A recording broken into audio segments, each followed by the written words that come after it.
Podcast is intended for mature audiences. The views and opinions expressed are those of the panelists and do not reflect in any way those of the podcast partners, sponsors, or affiliates. Enjoy. Hi, this is Michael Buffer, and you're listening to the voice of the people. Let's get ready for Boxing Voice. ThaBoxingvoice.com. All the guys want, I want what Mayweather got. I want what Mayweather got. You didn't bust your ass like Mayweather. I was trying to fight every fighter. I sacrificed a lot Dollar Production to get to where I got you. What do you bring to the table? Let's get this on. Let's do it. Where's like this? Wait. All right, that's it. Hold on. Bernard, everybody calm down. Man, you know how these bitches is in the sport. Total disrespect. Kid has no class, no style at all. I sacrificed a lot.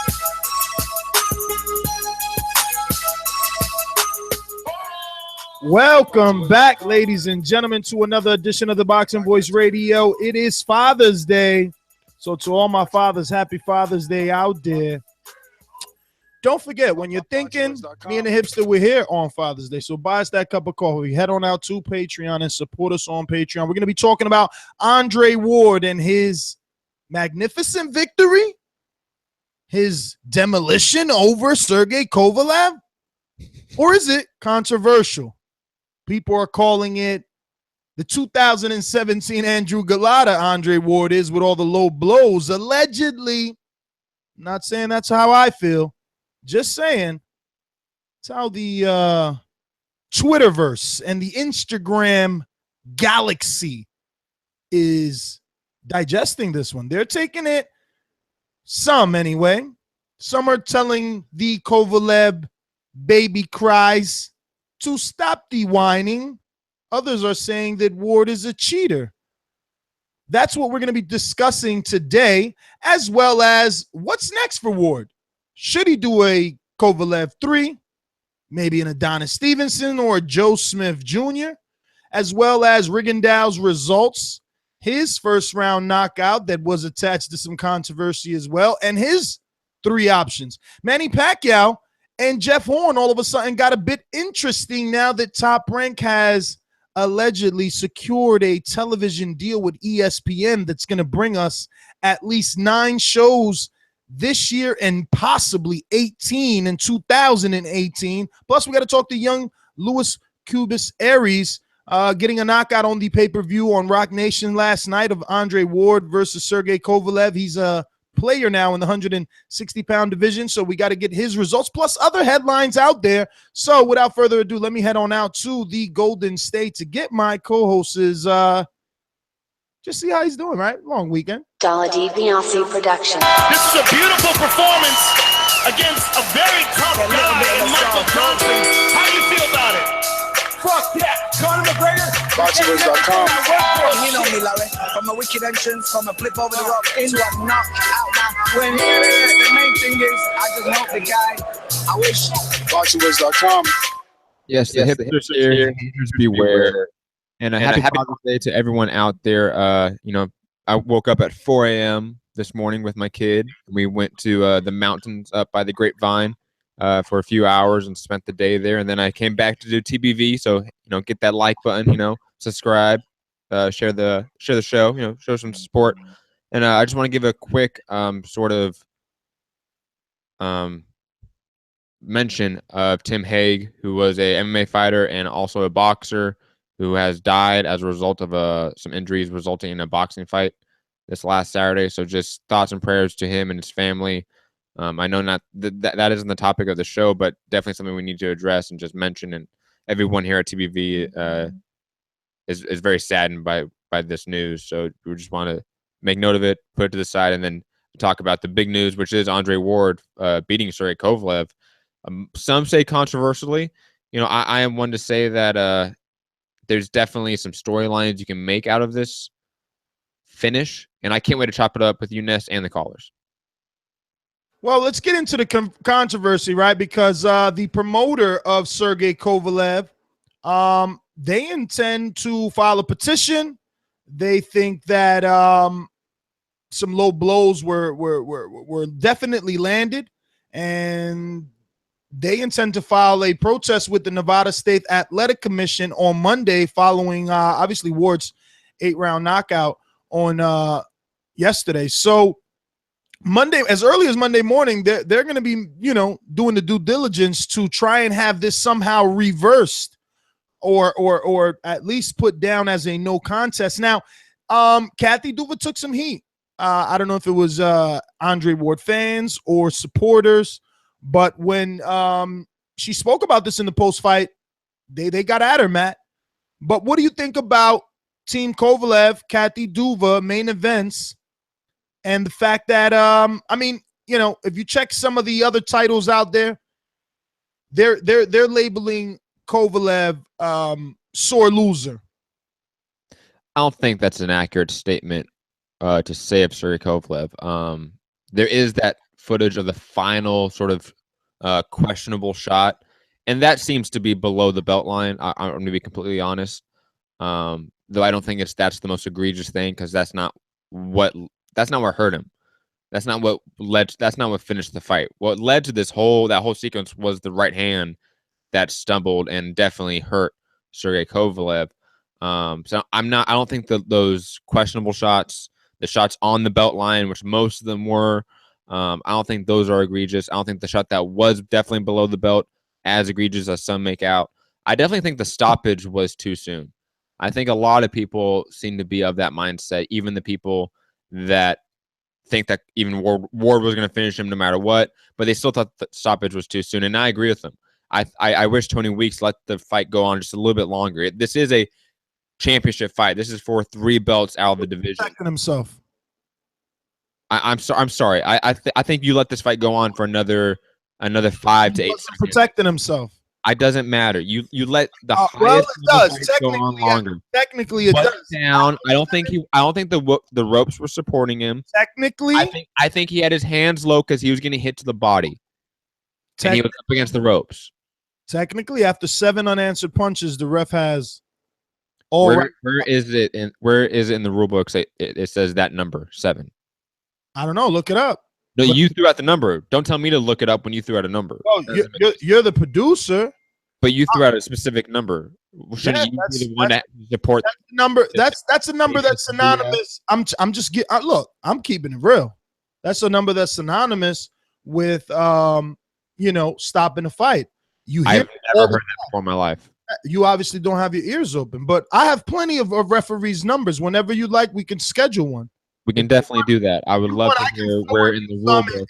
Look, if you want, I can forward you some, and you can start calling and texting them right now to try and get them on today. But that doesn't take away from the fact that. Now you're saying he wasn't intelligent defending himself, right? No, because no one was protesting for Victor Ortiz. You know what I mean? People are very fucking selective. All of a sudden now we should be. Well, you're talking about the Mayweather Victor Ortiz, right? Absolutely. There was definitely people protesting about that. What are you talking about? Man, wasn't nobody going to no fucking commissions trying to get that shit overturned. Come on. Well, I would then blame Victor Ortiz and his promoter for doing that. No one was in an uproar trying to get Mayweather's fight changed to a no contest. Everyone, you know what everyone said to Victor Ortiz? Protect yourself at all times. So that's what I'm telling the baby cries of over here. Protect yourself. It's a fight. What are you looking to the ref? He wasn't knocked down. Victor Ortiz was knocked down. Did not learn anything? Victor Ortiz was knocked out. Oh, time out. Victor Ortiz was knocked out.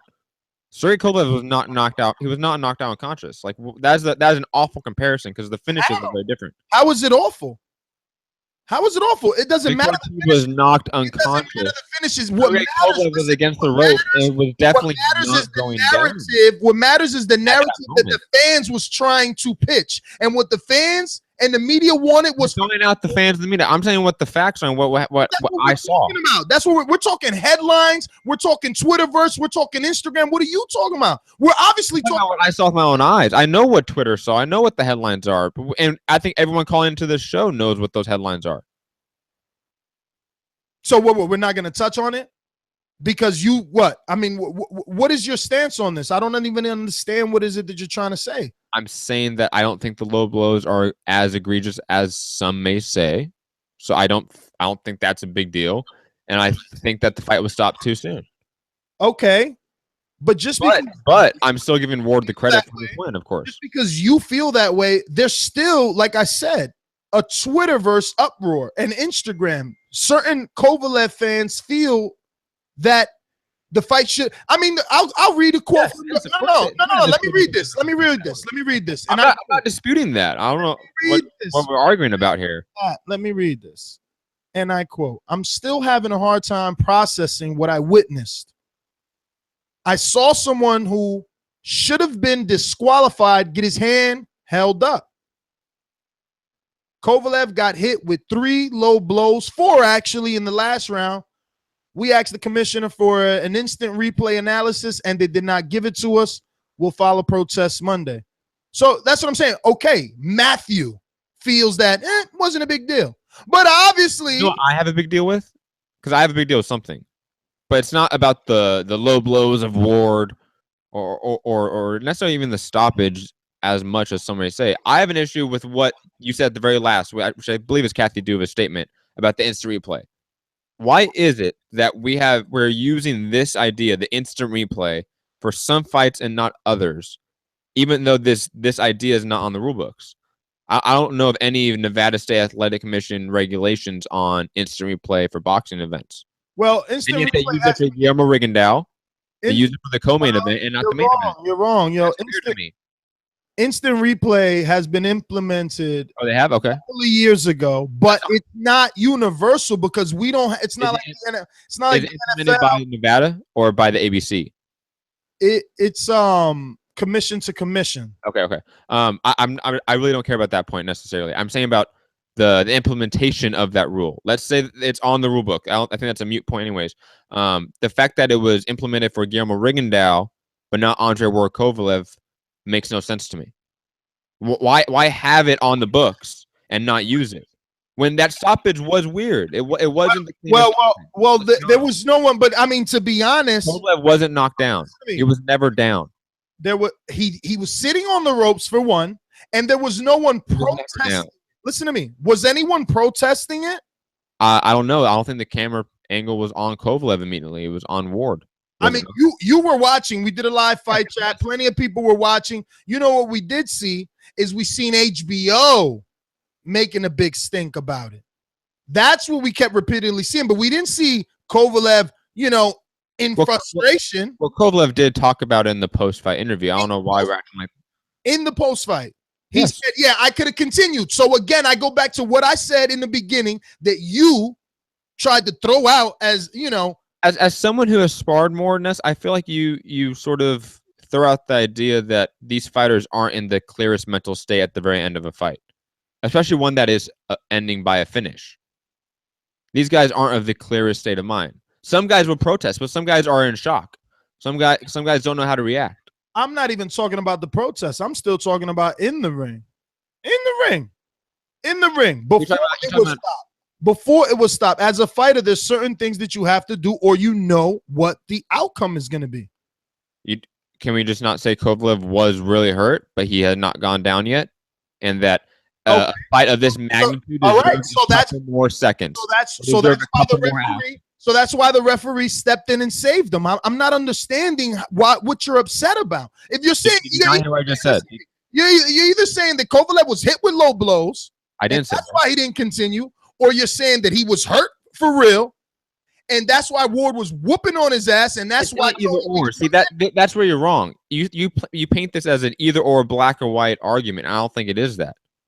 So what is it? I keep asking you. I'm saying that this is controversial. That's why the name is perfect. Controversial doesn't necessarily mean negative. It doesn't necessarily mean that it was wrong, but there's controversy around it.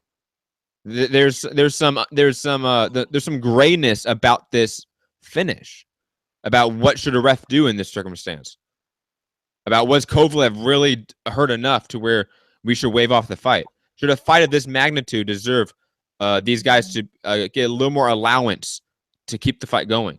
Because we have seen miraculous comebacks, and I've seen guys hurt way worse than Kovalev. It's still up to the referee. I understand, but that's the nature of this sport when we have it up to the discretion of refs and judges in a subjective basics. And who should it be up to? The fans? I'm not saying there's a perfect way to do it. I'm not saying that there is an answer. I'm just telling you what it is. I'm telling you the reality of the situation here. There is no solution to this. We got controversy here. There was no way to avoid this, maybe. If this fight went all 12 and went to a decision, it was going to be controversial. No matter what was going to happen in this fight, it was going to be controversy. And we got it. And that's just the nature of the game. And I'm saying it doesn't take away, and if you let me finish, I don't think it takes away anything from Andre Ward. I think this win by Andre Ward has shown me so much about him, what he can do in a rematch, what he can do to adversity, his power, which I did not believe was there, but seems to be. I mean, that was a shocking right straight that did stumble Sergey Kovalev. I just think that, yeah, there is controversy. There's a grayness about this where I can pick and choose, where there's some parts I think are a little bit egregious and that are wrong, and there are some parts where I think are not as egregious. But fans will probably think of it as black and white. That Ward is either the winner, he is the pound-for-pound #1, or that Kovalev was robbed. Again, it's black and white for them, and I don't think it is that. And I think it is. I think it is, because we have other instances, and that's what I'm trying to say. You say that the analogy isn't good. That's fine. Whatever. We have other instances where a low blow or a foul is the better word, is in play. The win or loss is controversial, and I don't see anybody acting this way. When, again, Victor Ortiz and Floyd got into their bullshit and we had a controversial knockout, I didn't see any pitchforks. And I'll bring up another one. Zab Judah. Same referee, too. Well, not same referee, because it was the referee from the earlier fight, from the Rigo fight, Drakulich. He was involved in the Amir Khan Zab Judah low blow, a.k.a. knockdown or knockout, right? And everyone, no one felt sorry for Zab Judah. You know what they said? You should have got up and then told the referee that it was a low blow. So now all of a sudden, Sergey's win or loss should be overturned. That makes no sense. For no one else steps in for these other fighters. For guys like Victor Ortiz, should be overturned, for the record. Guys like Victor Ortiz, what do they say? Oh, he should have protected himself at all times. It's his own fault. So it's not Sergey's own fault. For the record, I don't think the fight should be overturned. I think. Again, Matt, why do you take this shit so personal? I'm speaking in general. It's beyond you and I. Obviously, there is, again, a Twitterverse. There is a Instagram. I can't speak for Twitter, man. I can't speak for the Kovalev fans or the Ward fans. I can't speak for them, but you're supposed to at least. I mean, you can't act. Notice what they're thinking. No. We're speaking on what you noticed on your feed. I don't understand why you're trying to. Well, if that's the question, what I noticed on my feed about this, about the specific question about the fight being overturned. Not overturned, just in general, everything that has to do with the controversy.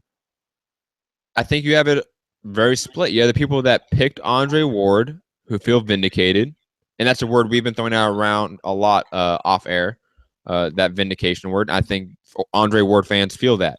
Sergey Kovalev fans feel, I would say, jaded, even more so now than the first fight. Man, I have had people text me already and say, Ward's a cheater. Yeah, I never want to support him again. I could care if he's not on. And I'm like, what the hell did he do wrong? But we've chopped it up, obviously, far too much. We're gonna now get back into flow mode, and we'll start off, obviously, since we're on Ward, 3 options. Does he need to do this Kovalev rematch, or do we need to let this one sit a little bit and see how big is this uproar, or should it be a Sergey Kovalev 3? Should it be an Adonis Stevenson unification? Adonis has that 4th belt, or should it be someone like Joe Smith and let Adonis and Kovalev take care of that old business they never got to handle and make a valuable, credible opponent for Ward? I think it would mean more if Andre Ward fought Adonis Stevenson, to be completely honest. I think Andre Ward, again, in an age where a lot of fans are talking about undisputed champions, how much that matters. A champion having all 4 of the major sanctioning body belts. Andre Ward is one away. He's one away. And I think Adonis Stevenson's a winnable fight. It's a dangerous fight. Don't get me wrong. It's a very tough fight, 50-50, dangerous, but Andre Ward can win that. Absolutely. Andre Ward has showed that he is pound for pound 1, 2, 3, somewhere in that range, I would say. So I think that is the fight, in my opinion. Plus, I think you can sell that. Adonis Stevenson sells any venue in Canada, and he can sell on pay-per-view in Canada. That's something we don't talk about because we're in the U.S. market, but he can sell pretty well in Canada. So that is a sort of money fight as much as you can get in the light heavyweight division. Yep. I like these options, but we can't move on without speaking about this Andre Ward, his trainer, Virgil Hunter, and the fact that these guys are serious. I mean, I don't know, and I don't know if they mean like if it means serious, I am going to do this, or serious, I'm gonna go ahead and live out this lie as long as I can last it out to get some residual fandom from Anthony Joshua. Because Virgil Hunter had an interesting interview with Lance Pugmire, discussing how he's convinced that Ward could move up, because we thought it was just some bullshit when he talked to Max Kellerman, right? Like, oh, okay, he's in the ring, he's hot, he just won. No, now they're actually talking about like real game plan. I mean, he wants Ward to take him on at 192 pounds, which is Ward's walk around weight, and he feels and check this out. He says, look at this. Where's this quote? He said, I've seen some things we can do against Joshua. We wouldn't even have to put extra weight on Ward. Beyond what he walks around at about 192 pounds, we just go right in at him. Yo, what is it that Verge, first of all, thinks he has in Ward? And I'm not saying that, sarcastically at all. I really am curious.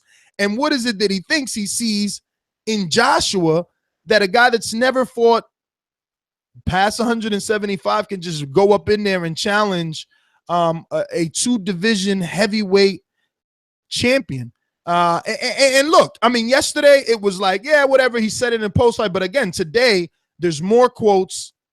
It's actually something that they're speaking logically about. They're not insane. So I don't know, Matt, what do you think? I think it is just insane. I mean, I'm sorry.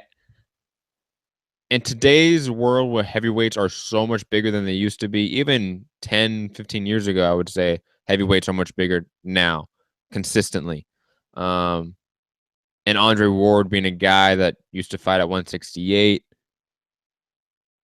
not being the most powerful hitter still, I would say, even though he knocked out Sergey Kovalev, I would still say he's not a power puncher. That's not his bread and butter.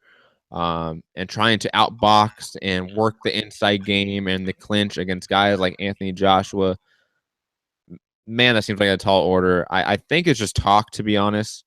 I hope he just fights Adonis Stevenson, Sergey Kovalev, Joe Smith Jr., Dmitry Bivol, those guys, and I'll be good. He'll be a legend in my books if he can do that.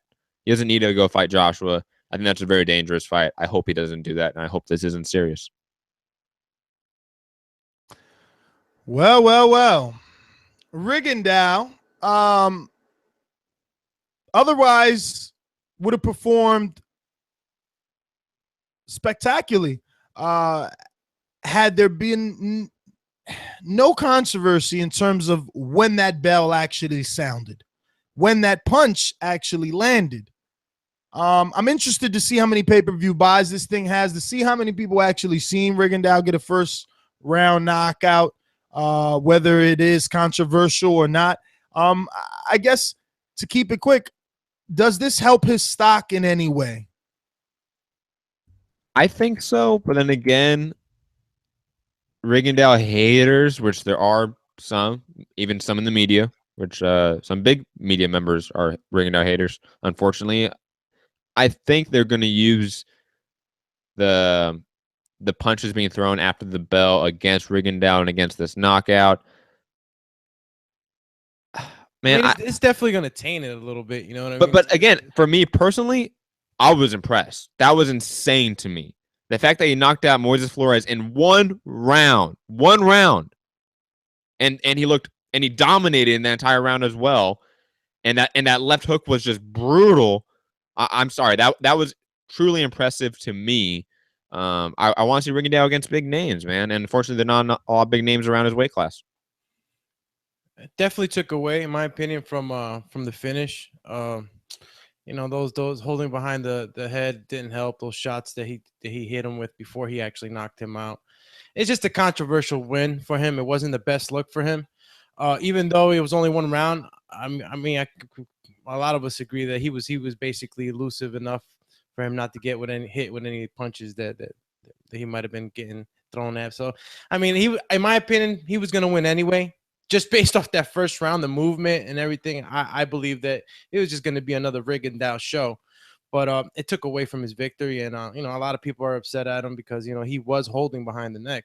One thing would have been, you know, maybe he would have been holding on the shoulder blade or anything else, you know, to try to mask it. You know, sometimes in the ring, you know, things just come out of instinct. But the knockout blow, he was not holding behind the head. Yeah, but you gotta understand, a lot of people are just not gonna like it because I agree. I'm just saying because when you're in there, look, in a real street fight, if you're holding behind the head, I can hold you and play with your neck until you're like basically trying to blast out of that hold, and then I could catch you with a left hook, you know, coming out. It's just an advantage that's not allowed in our sport, and it definitely took away from a little bit of his shine. Yeah, which sucks because this guy is like plagued with bad luck. And like you said, he was very elusive, and I was so impressed. We did a live fight chat on this one on Patreon, and I was very interested in this fight due to the size of Moises Flores, but he wasn't able to use that size at all. He, as big as and tall as he was, he still had to reach just to throw at Rigondeaux, let alone land, because he couldn't do that. And like you said, yeah, the arm was behind the head, or the glove was behind the head, and it stood there for a while. The bell did ring whenever it rang. There's going to be controversy on this one. You know, I'm not going to argue much. Now, I have a few names for Rigo. Ray Vargas is the WBC champion, and Jesse Magdaleno is the WBO champion. And Yokinori Oguni or Aguno, or Aguni, something like that, is the IBF champ. Now, I don't know Ray Vargas or Aguni or OG. Let's just go with OG. I don't know my man OG, okay? What I do know is Magdaleno, but I also know that Rigondeaux doesn't have the greatest relationship with Top Rank, but I don't even think that is the problem in making this fight.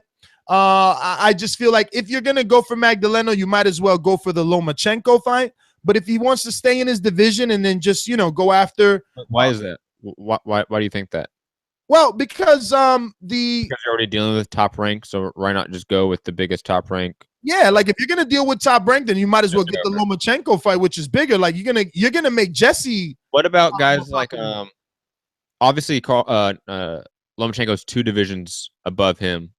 What about guys like Carl Frampton, Leo Santa Cruz, guys that are only 1 division above him? Is that more realistic? You know, for me, as a Rigondeaux fan, I don't want to see him jump up just yet unless he says he's ready. I don't want him to jump up for a fight because I think he's small. I remember interviewing him for the Nonito Donaire fight, and I interviewed him obviously a lot after that. But in that particular interview, you know, when I asked his walk around, what's his weight right now? He was like, yo, I'm 122 right now. And that was for the announcement, the New York City announcement for the fight. So he's a small guy, you know, and I don't want to see him take a loss because he's trying, you know, his damnedest to make a fight. And I know you got to dare to be great. Now, why not move down for a catch weight of something with like a Roman Gonzalez?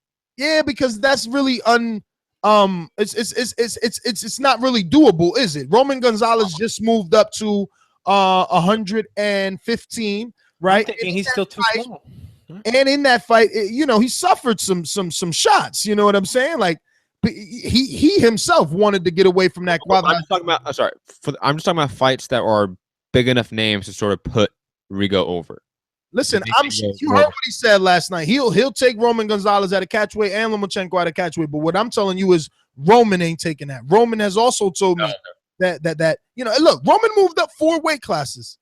To ask him to go up a couple more pounds. He started. When did he start fighting at 105, 108? Yep.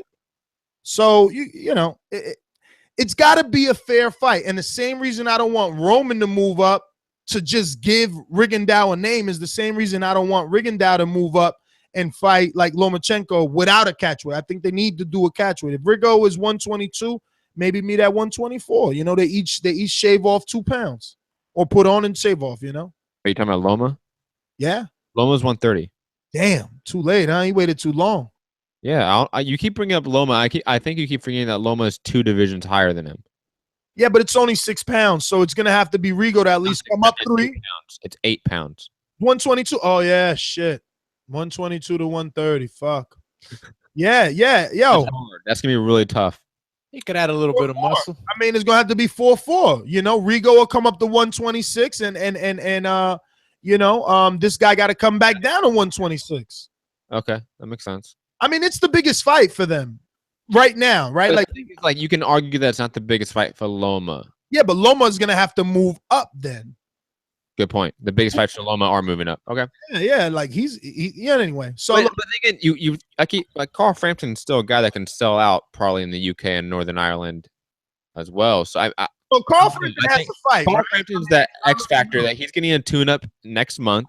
Yeah. If he looks good in that tune-up, he's gonna get somebody big. He may get the Leo Santa Cruz trilogy. He may get somebody else. He's gonna get the winner of Abner Mars, Leo Santa Cruz, who are fighting in September 9th. So it's all. That's what I'm saying. Like these other guys got to get in their mix because they're already they're already doing their thing. And that's Carl Moises. Moises just put himself back in there by winning that Quellar fight, right? And that's what gave him an opportunity at going back at it with Leo Santa Cruz. But I want to touch on this Ward. Excuse me, I'm saying Ward, but I meant to say Pacquiao Horn thing. And the ESPN deal that still is all rumor, but an expected announcement is due to come out this week. Yeah, so talk to me, bro. What do you think about this news? I think it's a really smart move by Bob Arum. I've been saying it on the show numerous times that all these networks are trying to look for more combat sports entities, whether it is a time buy, whether it is like the original PBC model, which we do not know yet, or it is a deal where ESPN is paying Top Rank. We have no idea. But you have fights like Manny Pacquiao versus Jeff Horn, rumored to be on ESPN. Terrence Crawford versus Julius Ndongo, rumored to be on ESPN. Those are really big fights.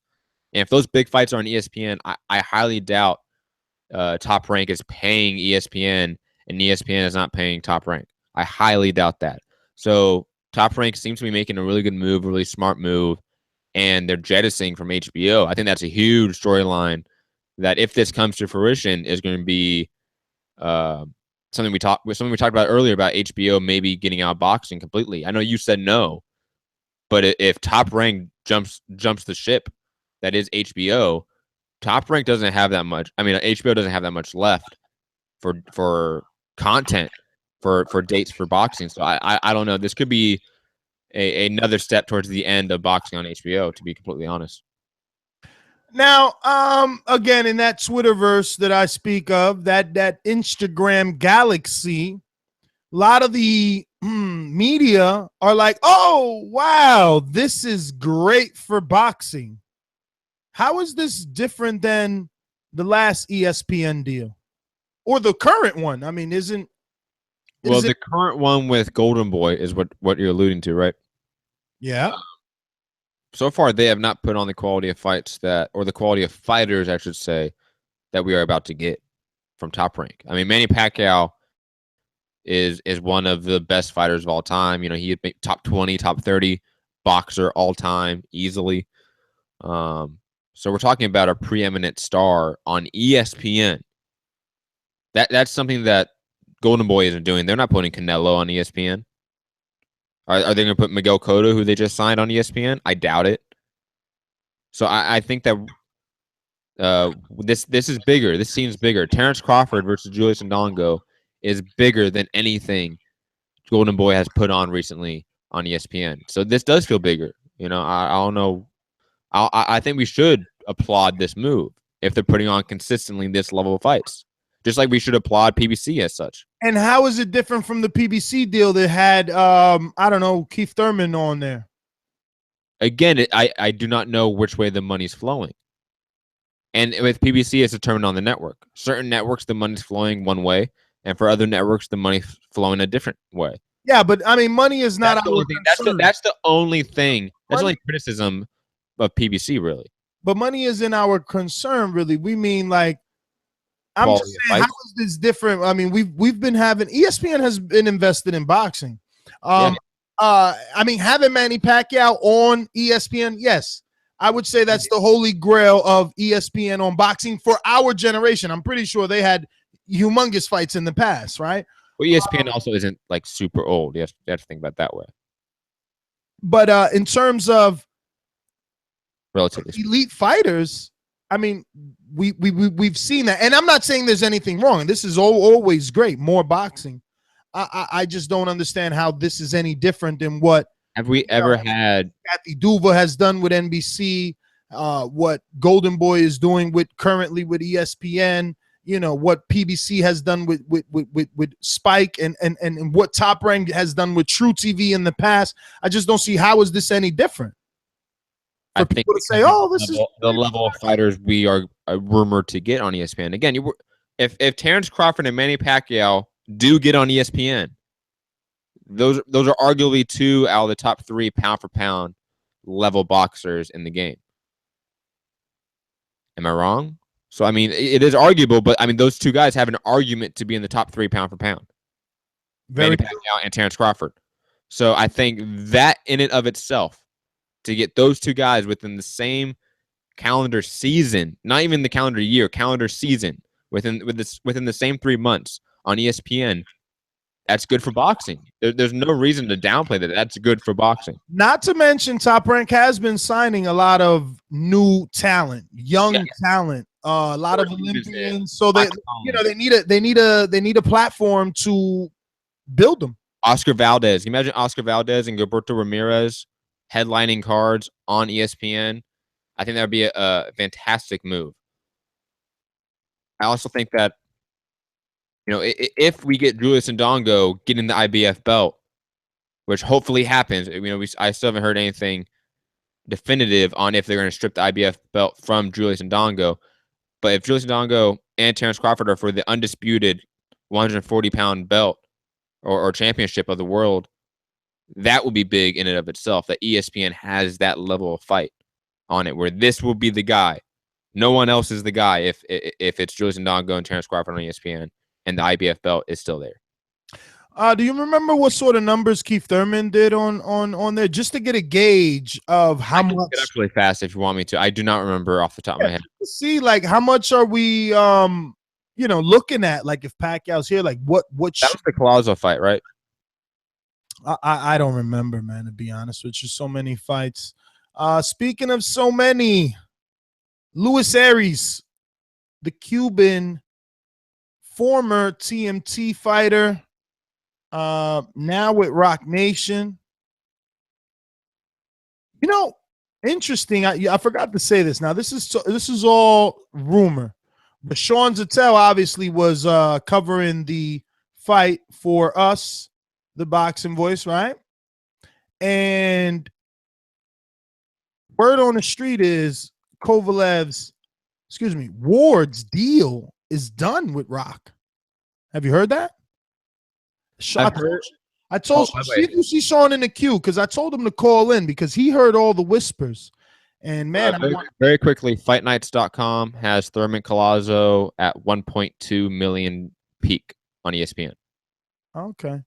So nothing special, right? Like, that's not normal. That, I mean, obviously 1 million is always going to be great, but it's not like out of the normal for great, right? Like it's not like, So back to this Ward thing, bro. So the rumor is Ward is done with Top Rank.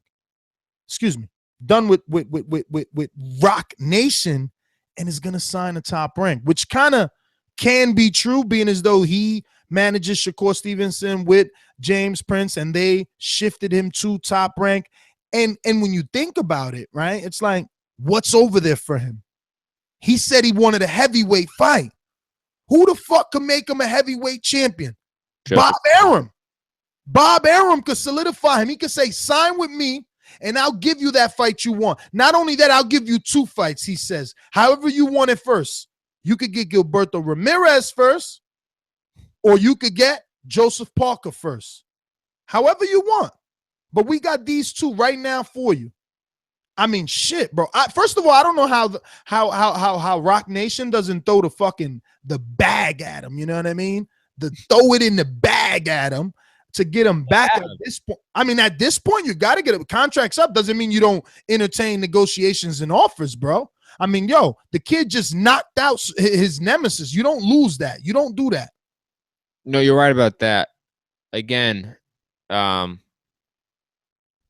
what is Andre Ward like worth? Like, that's the central question of this. He got paid 6.5 up front. He's worth a pretty penny from what it sounds like. But again, was that over market value, or was that under market value, or was that the market value? Well, was that? We don't know, right? Okay, wait a minute. Let's go back and forth like tennis. Venus and Serena, baby. Because a lot of people credit Ward's promotional like rise being damaged due to Goosen and Rock Nation. Goosen, at the time, mom and pop shop wasn't really big enough to put him out there with some of the other names like Golden Boy and Top Rank at that time. The Super 6 was a blessing for Ward. Let's not forget he got into that at 16-0, right? So he was young and green. He took a chance. But now, I mean, we're talking about Top Rank, baby. Things can change. You don't think that look at how many black people talk shit about Bob and how he can't promote black fighters, yet he had a bunch of black fighters like Muhammad Ali. He did a lot of shit. You know what I mean? So he's got Terrence Crawford. He's about to put him on ESPN, like you said, right? I mean, I don't know. And again, this is all rumor. I wish I'm going to text Sean to see if he could call in or whatever. But, it's coming from Sean. It's coming from us. It is what it is. Interesting to find out, though, right? I mean, what does that mean? Yeah, hold on. Let me address that really fast. One, it has all the great parts of a conspiracy / rumor.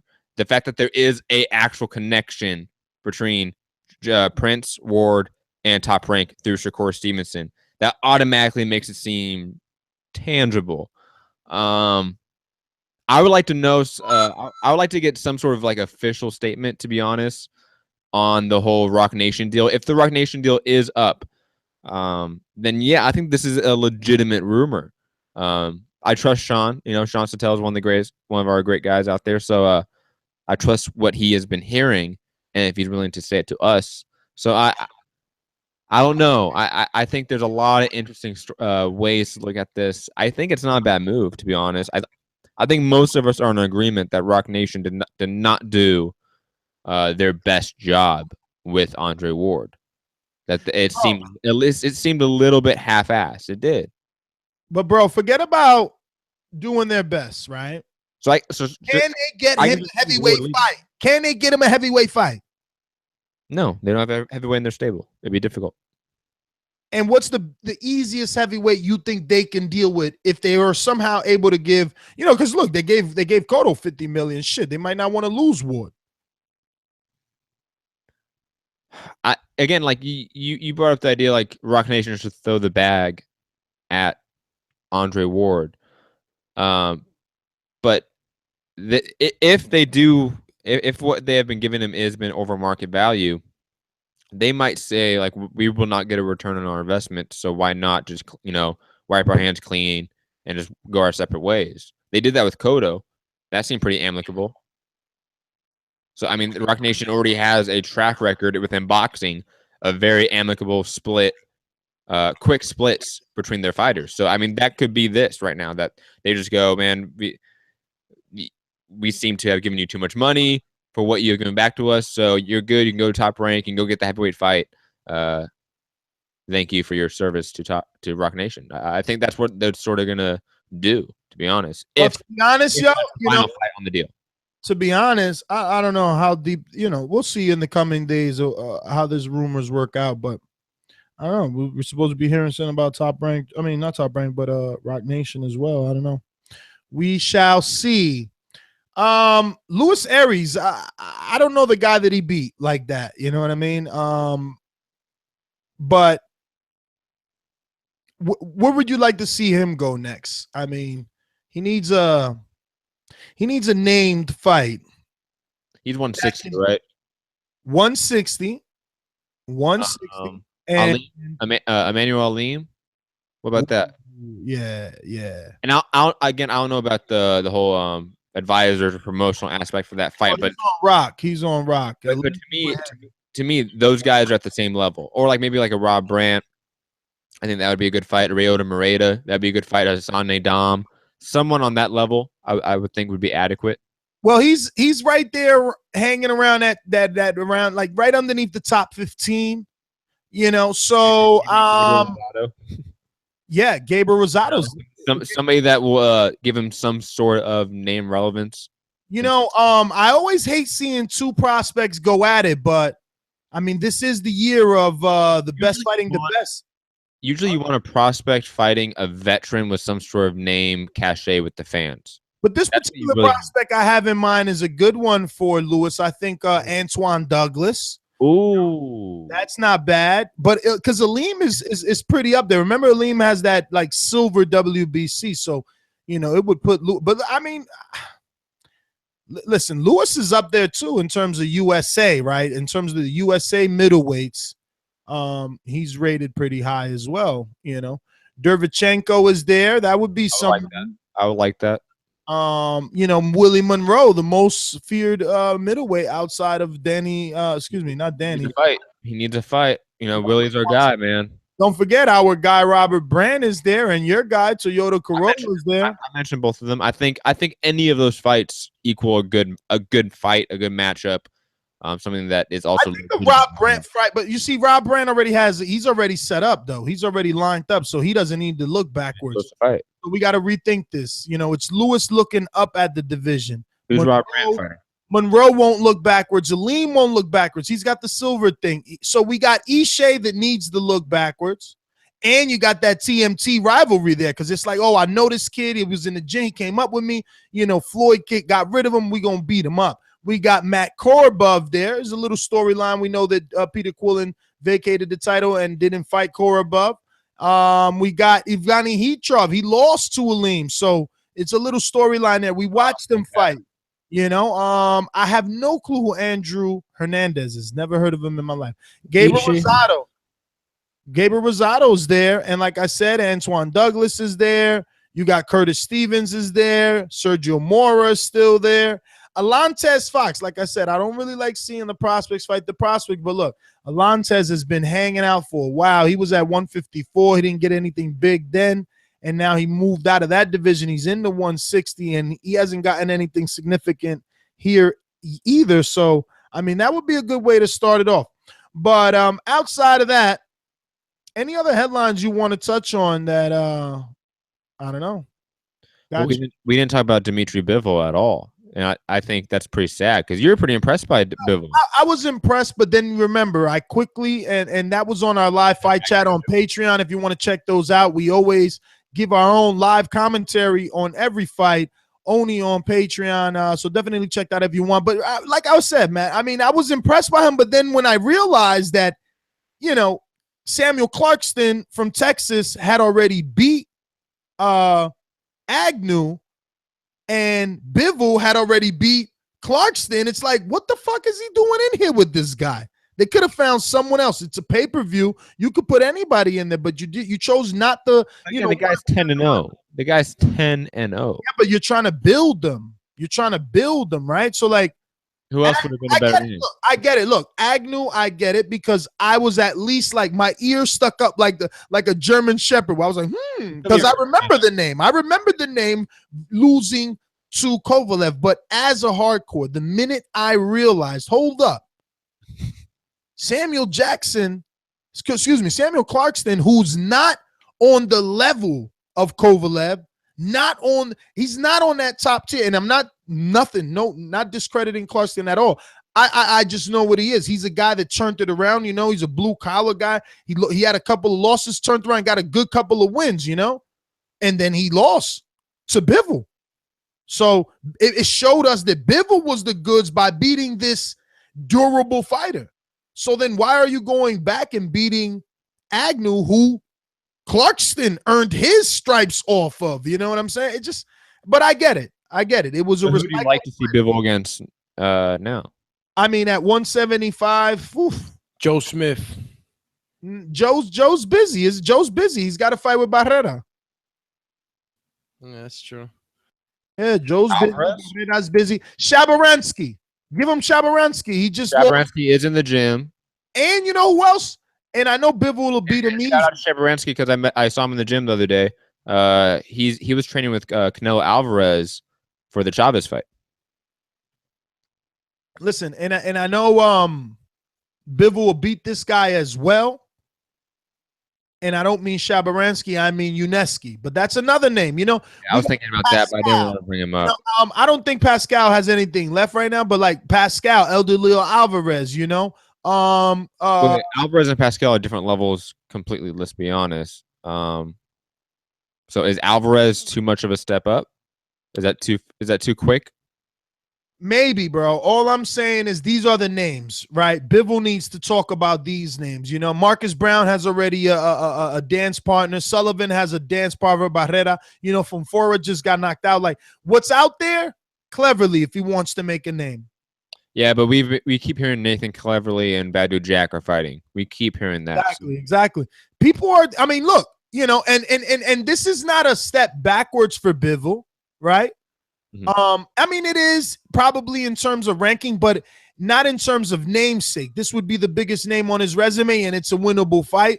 And it'll test his chin. Thomas Top Dog Williams. I like that kid. I like the way that he goes down. I would rather see Top Dog instead of Isaac Chalemba. You know what I'm saying? Like, what you get with certain fighters. What about the winner of Marcus Brown, Shawnee Monahan? I wouldn't mind that. I wouldn't mind that either. But I think after Monahan, and I think for Marcus Brown after Monahan, he's going for Adonis. Yeah, he is. Remember, Adonis is in his world. Heyman is his guy. He's young. He hasn't gotten his payday yet, so he's looking at title shots. And the easiest route for him is obviously Adonis. I don't know if that's the best route, but it would be southpaw versus southpaw, I believe. Right? I think my boy Marcus might be a southpaw. Listen, I think it's about that time we open up these phone lines, unless you got any other headlines you want to get to. No, I'm good. We can go to the callers. You sure? Yeah. Nothing? It's Father's Day. I mean. No Mayweather McGregor update from the MMA guy? I'm good, man. I'm good. We talked about that enough, man. I'm good. I'm good for a few weeks. I'm good till a press conference. Man. I mean, excuse me? Are you surprised? No. I guess I'm reaching. I guess I'm trying to make sure we cover everything. I really don't want to leave anything out, but we always tend to forget something. And it's always good. Oh, that's what I didn't want to leave out.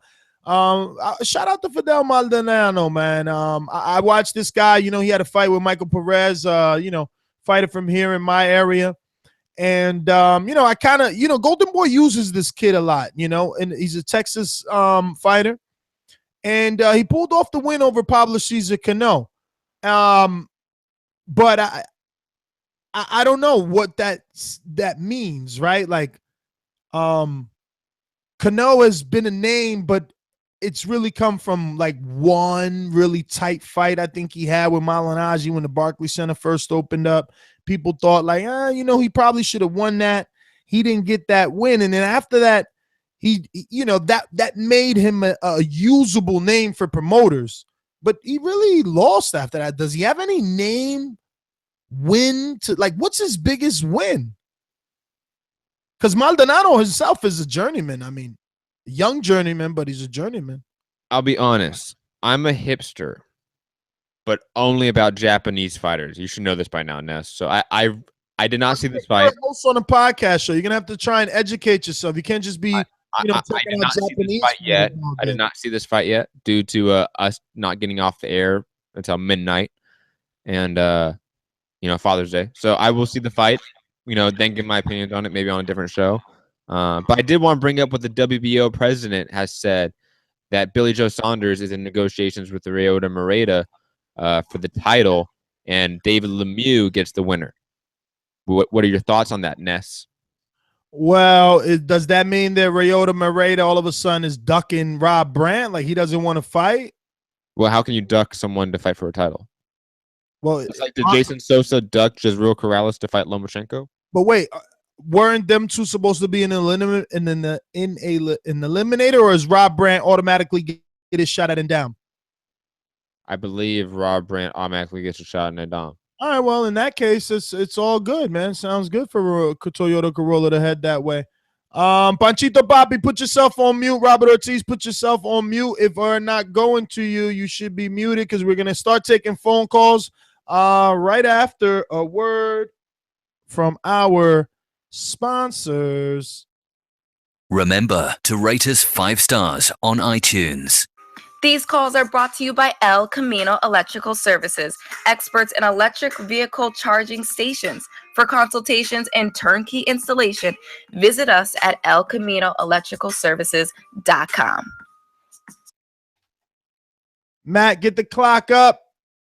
We're going to John in Chicago. What's going on, fellas? How you doing?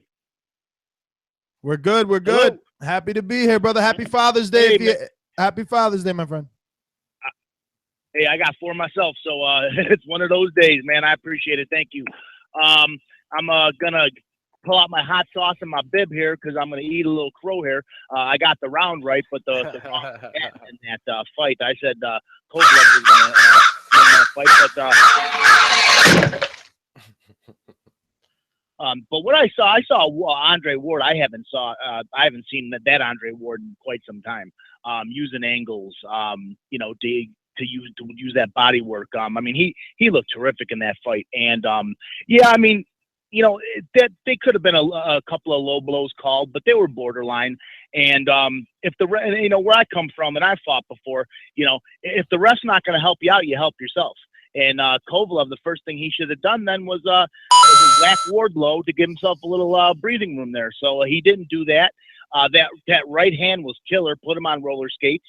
And I do think the stoppage could have been a little premature. He did sit on the ropes. Now as soon as he sat on the ropes, the ref could have started counting right there. But in my opinion, there was no way Kovalev was coming back. He was done. Ward ripped his heart out and threw it on the mat before that. I mean, it was over with. And I don't think there's any reason for a rematch. Ward would beat him, I think, 10 out of 10 times now, because I just think Andre Ward has his number. He just, the guy calculated him, figured him out, and methodically beat him down in that second fight. So I'll gladly eat my crow. Got to give credit where credit's due. Andre Ward was like an animal in there. And, he tamed the beast in Kovalev. So I wouldn't mind seeing Kovalev try to take a step up, maybe fight Joe Smith and see if he can rebuild something there, because that would be one heck of a bang fest right there. But as far as Andre Ward, it's hard to say where he goes. I mean, does he just go up to maybe if he can't get it down? Cut it. Uh-oh, John. If he can't get Adonis, where does he go? I mean, again, over here on the TBV side of things, we think Andre Ward has a lot of options, especially with the rumor that he might be going to Top Rank. Very quickly, we are going for 2 minutes for every caller. By the way, sorry, John, you did not get the memo before your call. I should have gave that memo. It is Father's Day, so we're going 2 minutes. Yeah, John, so since you didn't know, we'll let you wrap it up. But, yeah, 2 minutes on the Father's Day show. We're trying to get to our kids as well. Go ahead. I appreciate it. I wouldn't even mind, like I said, if he does move up to cruiserweight. I mean, that Usyk fight would look really good. But I wouldn't even mind seeing him take on Marcus Brown, take on guys like that. I mean, defend his title, Arthur Beterbiev. I mean, I really haven't seen too much in Beterbiev yet. I mean, where the heck has that guy been? That would be interesting, but I can't see much more of a different result, except for maybe he's a little fresher than the Kovalev result. But I mean, it's really interesting. Does he move up to heavyweight? What does he do? I mean, who the heck knows? I mean, there's a lot of. I mean, if Andre Ward's looking to hang on and not fight for a while longer, I mean, this guy can cash in, make a few bucks, and cement his legacy as one of the all-time greats there. And that's all I got, guys. I appreciate it. Love the show, and keep up the great work. John, thank you, brother. And if anybody out there is like John and loves the show, hit that thumbs up button. Make sure that your thumbs up button on the YouTube channel is blue because it helps with the visibility of the show. And, you know, it's your way of supporting the show without having to actually open up your wallet. Just turn that thumbs up button blue. We're giving 2 minutes out on a Sunday Father's Day show. Here we go, going out to Ohio, baby. If you know like I know, you should lie low. I used to get it in Ohio.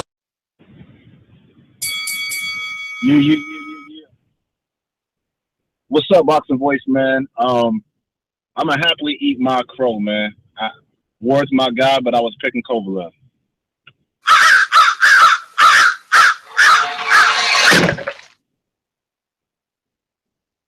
Real talk, man. I really thought Kovalev was going to put more pressure than what he did, but I think the adjustments that Andre Ward made kind of kept him at bay. I think that Andre Ward has one chance to get a heavyweight belt, and that's against Joshua Parker. That's the only guy, that's the only heavyweight I can see him beating if he puts on about another 10, 15 pounds. Other than that, I mean, I think Andre Ward probably has about 2 or 3 more fights, and he's going to call it a day, man, go retire undefeated. As far as Kovalev, he got some other options too. But I was kind of a little disappointed in Kovalev because I see he's truly limited in the skills that he does have. He's kind of, I mean, he's a talented boxer, but besides that 1-2, he's not coming with much beyond the jab and the right hand. That's it. But yeah, that's my call. I'm glad to eating crow today. Gladly eating crow today, man. Jay Will, thank you for calling in. We're going out to our ringer, KM Star. Keep hearing Parker is the heavy. Yeah, nobody believes in Parker's skills. Hey guys, what's up? I actually watched the Rigondeaux fight and the Ward Kovalev fight with the Sky Boxing broadcast team, so I don't know about what HBO did. I definitely look forward to hearing it. Really quickly, I have no shame or disappointment in Rigondeaux. He looked great. That guy was going to get knocked out no matter what. And honestly, he knew the bell was ringing. He kept swinging, you know, and he got knocked out, period. The grabbing on the neck definitely was a foul that should have been enforced, but it had nothing to do with what was going to happen in that fight. For the Andre Ward Kovalev fight, I think there were low blows there. I don't know what that means for the outcome of the fight. I think Andre was coming on. He was definitely fresher. He was fighting his game plan, and he was fighting a better fight. And even Kovalev said he was fighting a better fight this time out. So I think that, you know, real honest body work was going to break him down anyway. And the low blows were just, you know, negatively influenced him further and probably took his mind out of the fight. And that's why Kovalev also lost. With the stoppage early, sure. You know, maybe it would have changed the outcome of the fight in the sense that he would have lost a 12-round decision instead of losing a TKO. But other than that, you know, I think Ward would have won the fight. Just a shame it happened this way. And I'll finish by saying Kathy Duva is freaking nuts. She's out of her goddamn mind. Pre-fight, she was talking about, oh, is this the towel you're going to throw in? I don't know if you saw that. And then after the fight, she's going on and on about how unfair and everything was. But, like, she is the oddest promoter. I don't know how else to put it. Just odd, just unusual. You'd almost think that was her husband that lost the fight or something, or she's sleeping with these fighters, the way she always talks. I'll end it there. All right, Cam Star, thank you for calling in, brother, as always. And thank you for being a patron, getting that ringer status. We're going to go out to our Skype machine. We got the resident rock star from Escape the Fate, Robert Ortiz.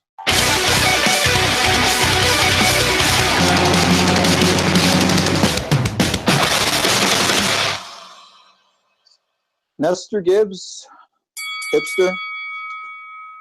I would appreciate the respect of not playing any absurd sound effects. I've paid my dues on this show. I need a little bit extra time.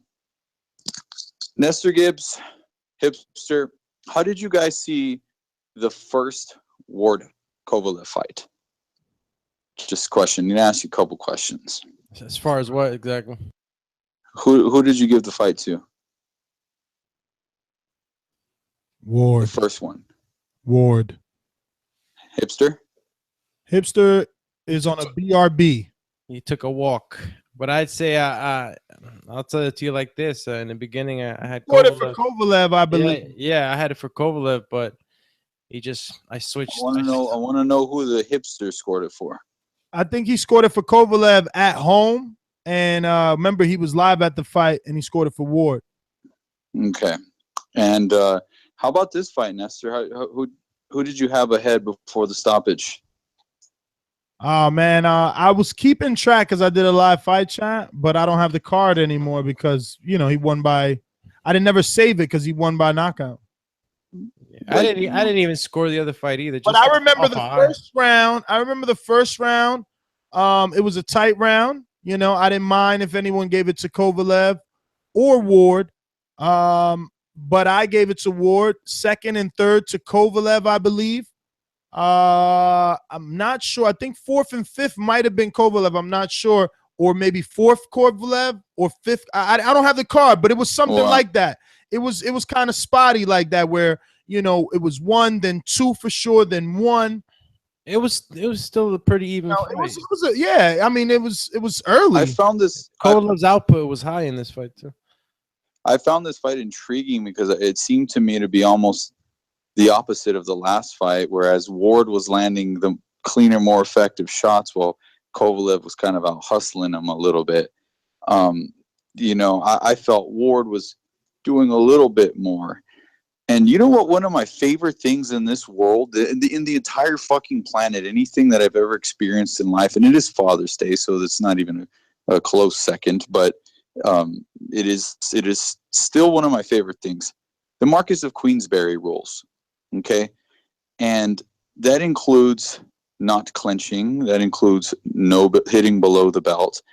And, Andre Ward, he defeated Mikhail Kessler with headbutts.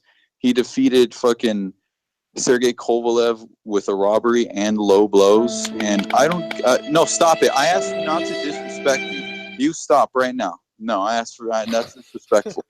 Because, you also asked for extra time, and you got. I feel like you guys are being. Let him finish, Matt. Let him finish. You guys are completely absurd. The Marquess of Queensberry rules is why we love the sport. I don't fucking like MMA. Honestly, I can't stand it. I don't. All like I see is the chat saying this caller needs to cut it. Yo. No. It's not us, dude. Look, someone. Oh my God, Mosquito said, "Fuck this dude." You know what? Oh, look, Info Minds, crybaby. Look, Trey F. You stop it right now. They pick it. Igloo, cut it. Oh my God, Rob. Stop for a second. But Rob, how many times? How much? Hold on, Rob. Hold on. No, Matt. Wait a minute. Matt, come on, Matt. And no, Rob, wait a minute, Rob. Jeez, I gotta mute him. This guy's Rob. Don't talk right now. No one can hear you. And Matt, please, no sound bites. But Robert, what would you call fair? Right? We said everybody was getting 2 minutes because it is a Father's Day show, and me and Matt, we're fathers. We got kids to get back to, so we gave you 4 minutes. And obviously, Matt came in the end and hit you with a little soundbite. So, what were you considering to be fair? Because you still obviously have a lot to say. No, I don't actually. I'm gonna wrap it up. Bottom line is Andre Ward broke the rules. Tony Weeks did not enforce the rules, and to suggest that the other fighter should break the rules is completely fucking ridiculous and asinine. Okay, because the rules are what make the sport awesome. And Andre Ward hit him with a low blow, hurt him, debilitated him. He did not get time to recover. Then he landed that big right hand that started the real downfall. But that downfall started with the fucking first 4 low blows, and then he ended it with a low blow. They were on the belt line. Yeah, this should be a no contest. No, dude, that was fucking low. This should be a Well, no man, contest. I'm just happy you got twin girls and not boys, because if your boys had their balls on the belt line where No, Kovalev, fuck you, dude. That was a low blow, dude. Yo, have you seen the meme? Yo, Matt can't help but play that soundbite. Have you guys seen the meme that someone drew balls on Kovalev's belt line? I swear, I'm not even making this shit up. That's how crazy boxing is. Are you serious? Did somebody actually do that? I didn't see that. Swear to God. Swear to God. That's awesome. That's Yep. Kovalev was getting his body worked, man. Worked. Let me get out to some more callers. Listen, we're going back to 2 minutes. That was Rob and his little crybaby ways. We try to please everybody at least once a day. We're going to New Jersey. Talk to us, I mean. Yeah. What's good, fellas? What's good, I mean? I want to say right away, happy Father's Day, fellas. Let me get right to it. I think Ward definitely, in terms of what he did in the ring, he definitely threw a nice check left hook. I think he was going to the body effectively. My man talking about Queensberry rules, all that is cool, man. But, it's just like wrestling. Like you gouge the eyes to the 4 count. You know what I mean? Break it, you bend it to the limit. And that is what being a strategy and a chess player in boxing is. That's what being able to adjust is. So if you don't understand that, that's bending the rules until they're not broken. Now, if he says the referee didn't enforce the rules, that's cool. But it's a little bit too late for that. First of all, like you said, if the nuts was on the belt line and shit, these are short people we dealing with. You know what I mean? What the fuck are we talking about? Andre Ward made an excellent performance last night. He exposed Sergey Kovalev as two-dimensional. The first dimension is the long jab. The second dimension is the power in the right hand. Those 2 dimensions got countered by Ward's, 4 to 5 dimensions as a fighter. And like I said, adjustment is one part. The tactical measure, the accumulation of body punches. It's just the better boxer won that fight. I think Kovalev, matter of fact, if he wants to get recharged, he needs to try to fight either Better Beef or Fanfara and get his ass back in the mix, and then maybe they can give him a fight with Stevenson if he want to get back to any sort of prominence at 175. Ward, I mean, the sky's the limit. He's not going to get the Stevenson fight, so he can maybe take another fight against whoever he wants, and then I don't know. The world is his oyster. If Rock Nation don't pick him up, then Top Rank could be a good spot for him. I ain't gonna hold up the line. I know I'm squeezing my 2 minutes to the limit, man. But get through, call list. Happy Father's Day. That's it, fellas. I mean, thank you for calling in, brother. Likewise on a Happy Father's Day. What's up, producer face? We got 2 ringers, Mr. Canadian Bob Arum and Stainless from Nashville. They both got away. Kovalev. Oh, man. damn. Yeah. First ladies in the building. I'm a motherfucking monster.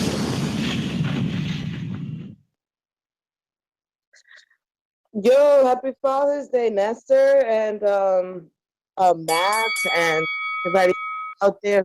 Happy Father's Day, guys. I hope everyone is enjoying their day.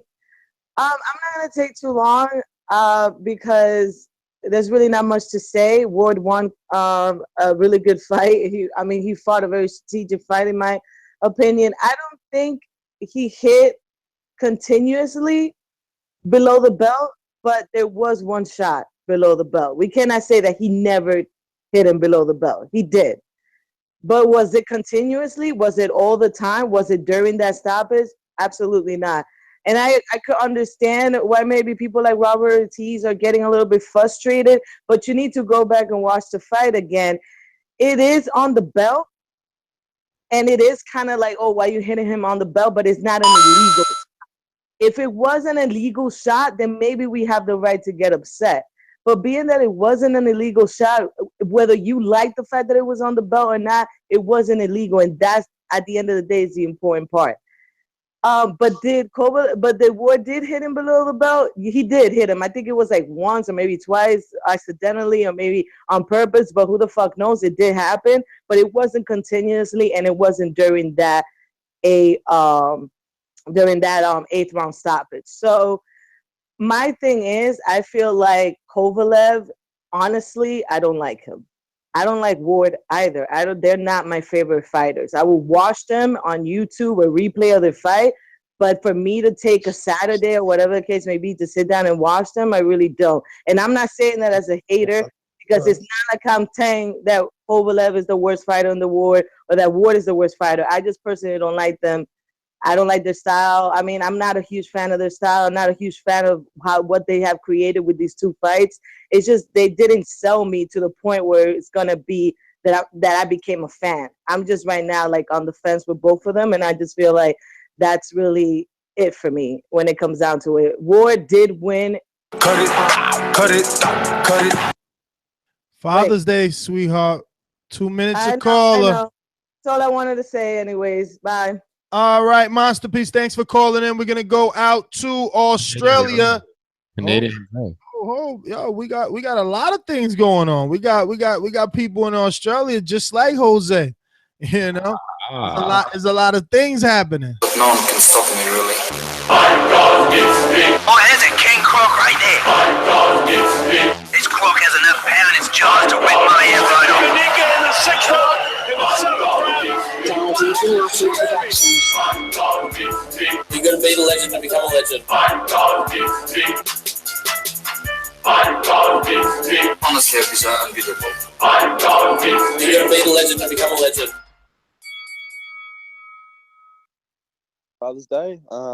Yeah, the fights yesterday were pretty good. A little bit controversial on both. I mean, Kovalev wasn't even knocked down. I think he might have taken a knee or something, but I think he should have still been able to fight. But either way, I think the result would have been the same. But I guess who knows? But so I'm not eating any crow. I said Rigondeaux by knockout and Andre Ward to win. But yeah, I truly believe these were good fights. I mean, these are two different fighters on two different levels, and I think Rigondeaux's got to move up to 126 and start doing what the Charlo brothers are doing, getting ranked in the sanctioning bodies to force these fights to happen. There's Santa Cruz, Kyle Frampton, Gary Russell, and I think Ward just has to maybe outbox Adonis Stevenson, and if he can, and become the undisputed light heavyweight champ from here. But that's my call, and thanks for the show, boys.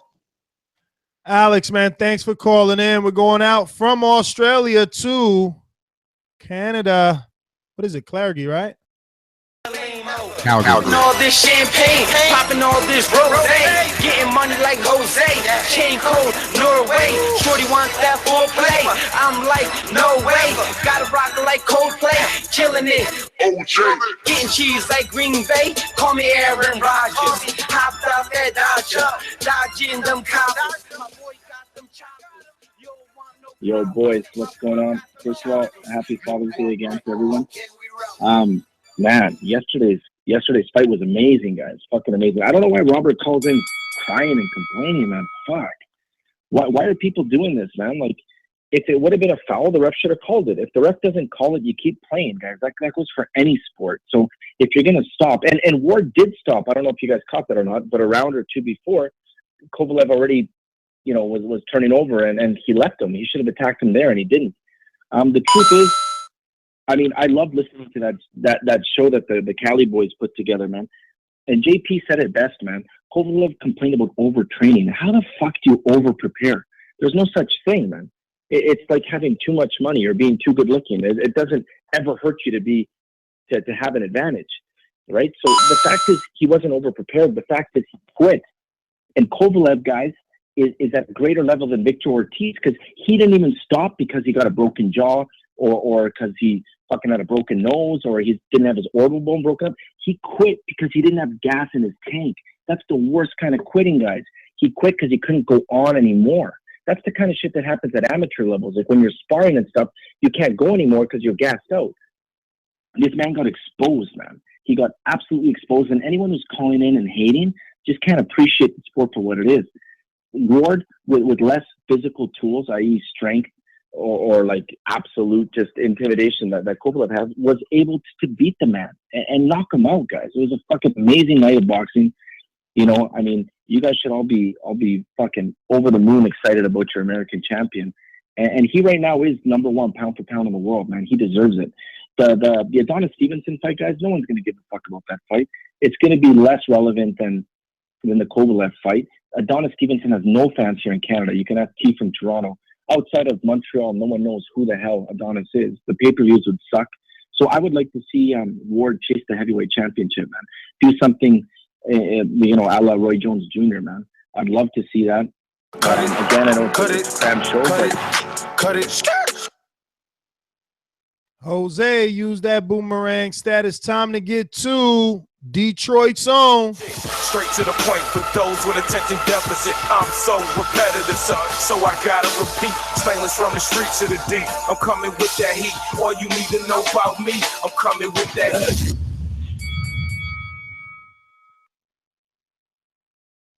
Hey, yo, TBV, what up? Happy Father's Day to all y'all who fathers. Ness, Matt, you know what I'm saying? Tell me y'all wasn't impressed. Tell me y'all wasn't impressed by my boy Ward last night. And Canadian Jose, even though I can't root for him right now, because, you know what I'm saying, it's border wars, and like y'all know, I'm USA. He hit that nail on the head for me, man. I'm very proud of my American fighter. You know what I'm saying? He did the damn thing, and to be honest, I love to see him either way come strip Adonis of that belt. You know, Canada don't need that. You know what I'm saying? USA. You know what I'm saying? But I'm still on that. If he's gonna move up to heavyweight, I think Joseph Parker would be a good test for him, if nothing else. You know what I'm saying? If he can beat Joseph Parker, then I say why not Deontay Wilder? Or I mean, I know that's extreme, but if he can beat Joseph Parker, then. But I think they were saying if they were talking seriously about this, they were talking about walking around at his walk around or fighting at his walk around weight of like 192, and that's hard to see, man. Like I say, maybe against Joseph Parker, but that's the most I could see that against. As far as that Rigondeaux fight, I thought as usual, Rigondeaux was doing his thing, and the guy he had made it look like a good competitive fight. So I really hope that HBO didn't fuck him. Other than that, I'm going to get on. Like I always say, please make sure that you push the thumbs up and share this in every episode of the Boxing Voice podcast. And again, happy Father's Day to all the fathers out there. Peace. Stainless, thanks for calling in, my friend. We got to go right back to Canadian Jose using his boomerang status, Matt. He's ready. Okay. Do you see him? No. Really? I got him. So guys, I'll be really quick, man. So for everyone that hates on Andre Ward, the thing is this, man. Less than a week out from the NBA championships being finalized, that team all flew out to cheer him on, man. So as much as people say he's a dick and he's arrogant, like people love this guy, man. So time to support him. And second of all, speaking of support, man, I couldn't agree more with Stainless, man. You guys got to check out Patreon. Matt, I love that show you guys did, and I'm hoping you guys will do more of them, man. It was awesome to hear the voice, and I really hope that you guys take out more shows. And you guys broke down the fight really well, man. So I love that. Want to see more of that, man. The bad thing about taking out shows like that is now we demand more. So I want to see all you boys out there, right? So that's it, guys. I'm out. Peace. All right, let's go out to Panchito Papi on Skype. Talk to me. Yo, can you guys hear me? Loud and clear. Yeah, man. I would probably take my Crow because I'm a War fan, but I picked Kovalev.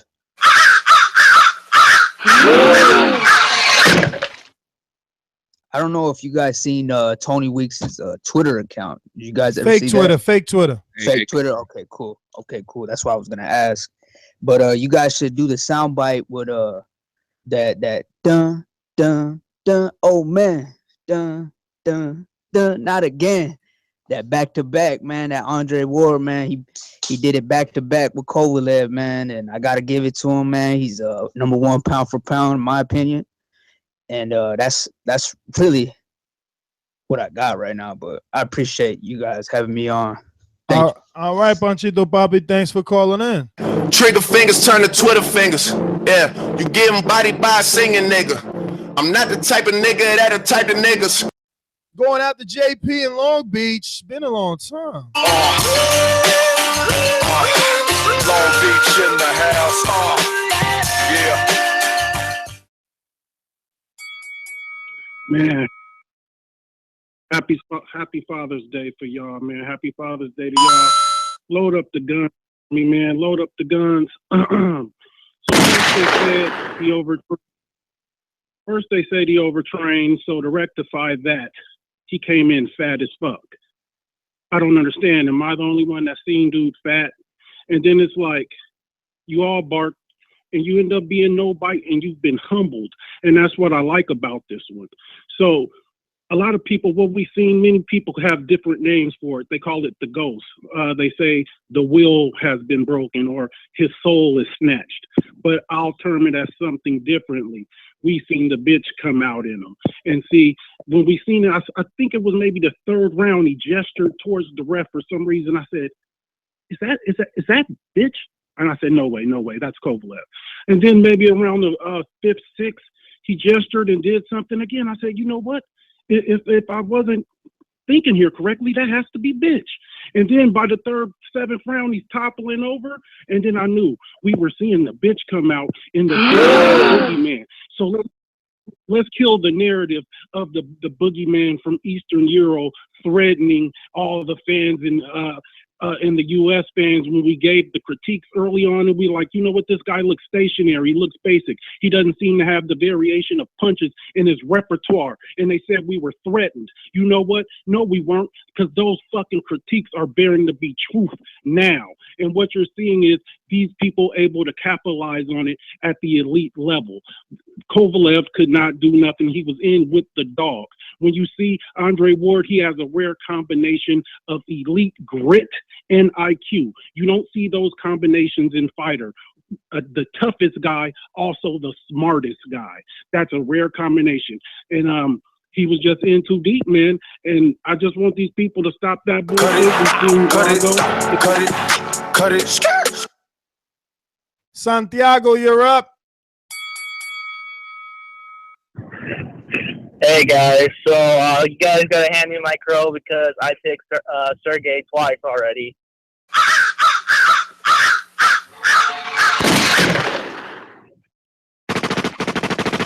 Yeah, but I had it 68-65 by the time of the stoppage for Ward, and I could see that those body shots were starting to take their toll on him, and you know, that old adage proved to be true. Nobody likes to get hit in the body.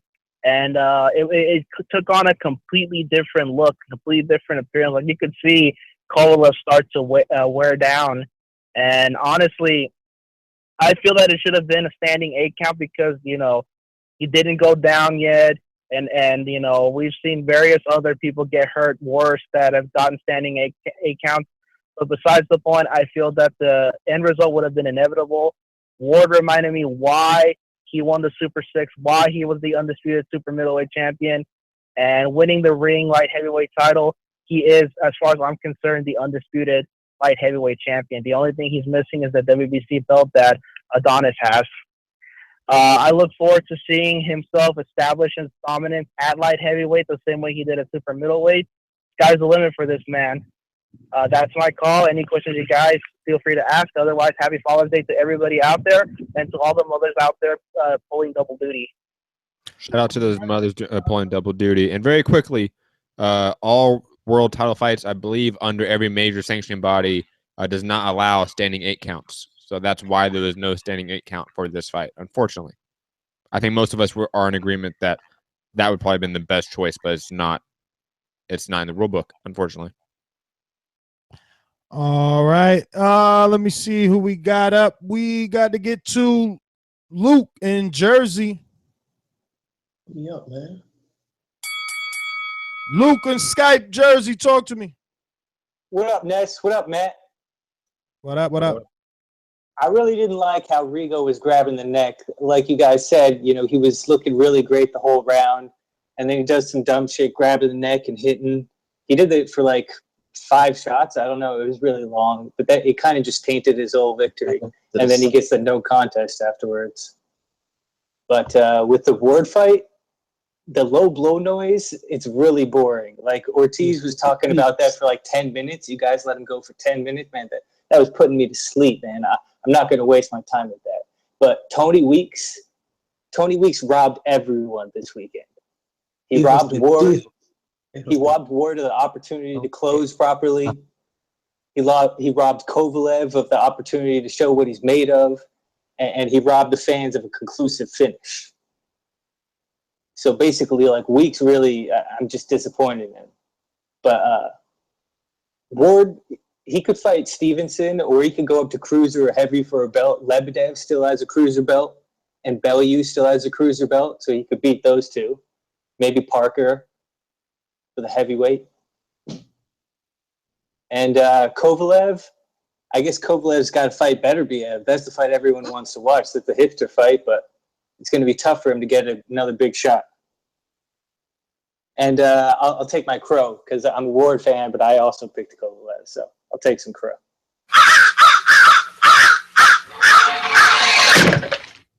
So many of you flip-floppers out there, Ward fans, but pick Kovalev. That's a shame. Liars. All liars. Bandwagon hoppers. Gunshots for the bandwagoners. Luke, thanks for calling in. We're going out to David Beanie. Talk to me. Hey guys. What up? The first point I'd like to make is like, when you go in there with Andre Ward, you know what you're getting into. He fought him the first time, and if you look at pretty much every other opponent that Andre Ward's fought, they will all say he's a bit dirty. So, you know, at best, he walks a fine tightrope with the rules. So when you know that going in there, you know, why are you crying that you get punched low? You know, I mean, he punched a little bit low in the first fight. You know, that's probably what's going to come. He's going to probably maybe use his elbows a bit as well. So just deal with it. I mean, but refereeing fights isn't an easy job. Obviously, sometimes you're blindsided by stuff. You know, protect yourself at all times. If he punches you low, punch him back low. Just like, even if you lose a point, so what? At least you're not going to get, you know, stopped or knocked out like he was. And the way he slumped down at the end, where he just like bent over, wasn't protecting himself, he deserved to get stopped because of, you know, how pathetic it was, really. I mean, I just thought it kind of ruined what was, I thought, a really good fight, actually. And it was quite even, although obviously Andre Ward was coming on strong, it was still quite even. You never know what may have happened. Obviously, Kovalev was pretty still dangerous. The other point I'd like to make is, see,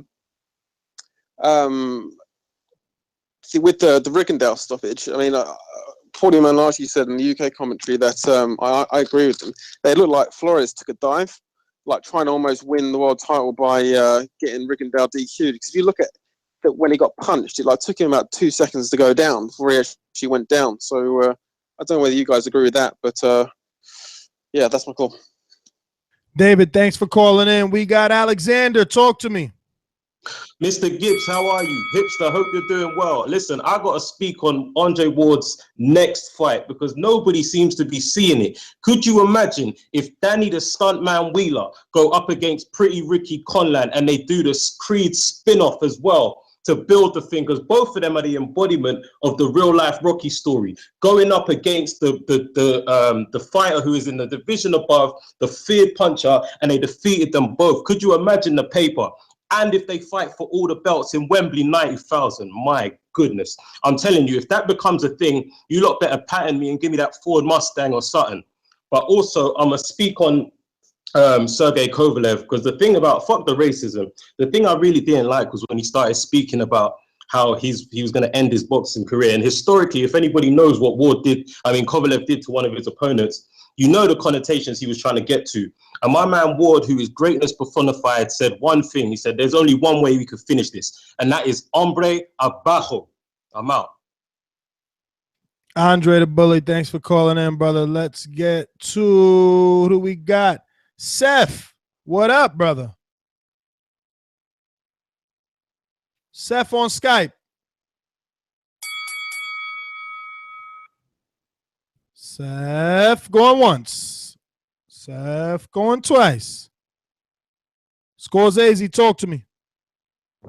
Yeah, man, I want to address Robert Ortiz, bro. It's also a rule in the Queensberry to say don't fucking bend at your waist and make yourself not a target.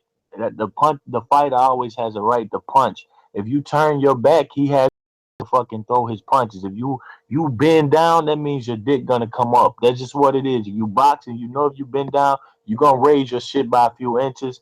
And I want to apologize to Andre Ward because I was watching on the stream. That's the only way I can watch it. So I thought Kovalev was winning every round. I got it in HD from YouTube, and I didn't have Kovalev winning nothing from round 3 on. I didn't even watch 1 and 2, but I seen 3 and 8 through HD. He won every round. Not a close fight. No need for a rematch.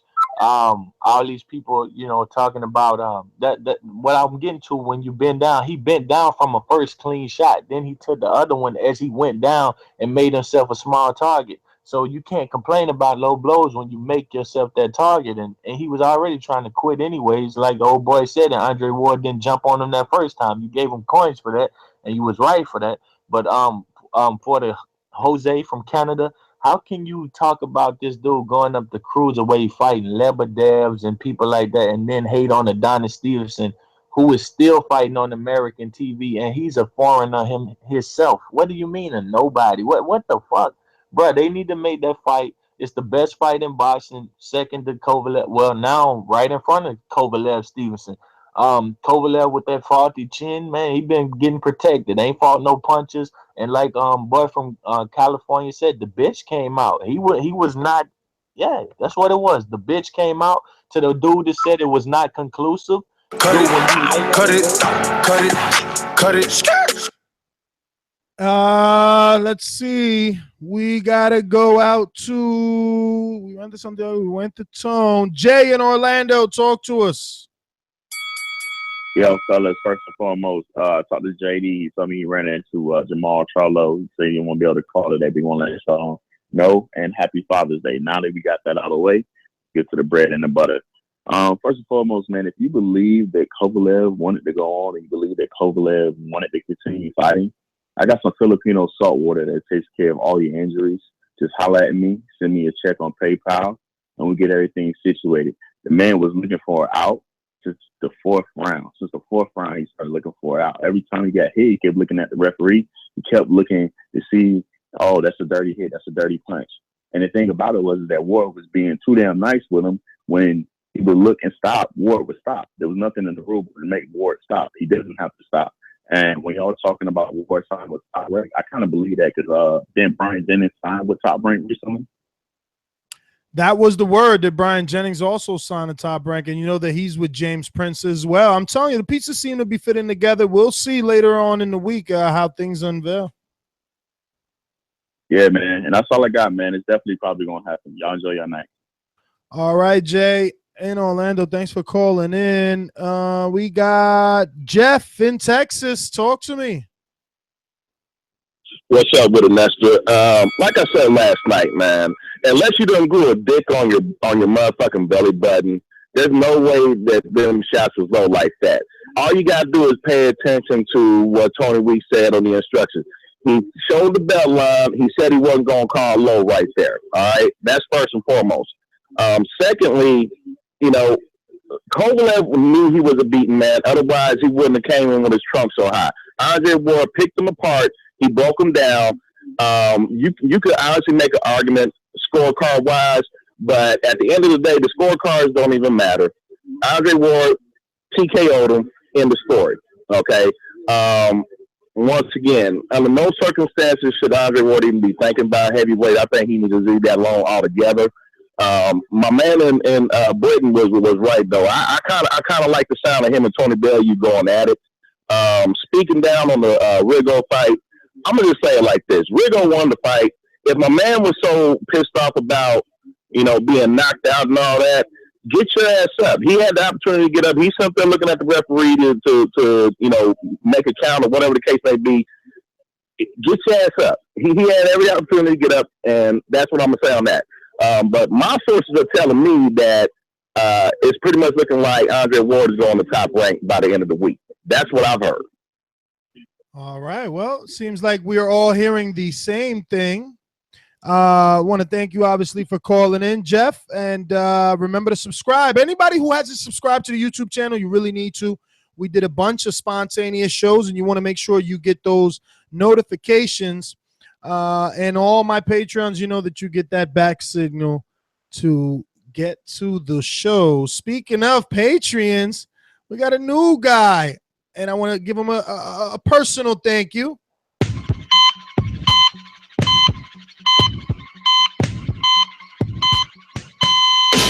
Don't even respect your ass. That's why it's time for the doctor to check your ass, nigga.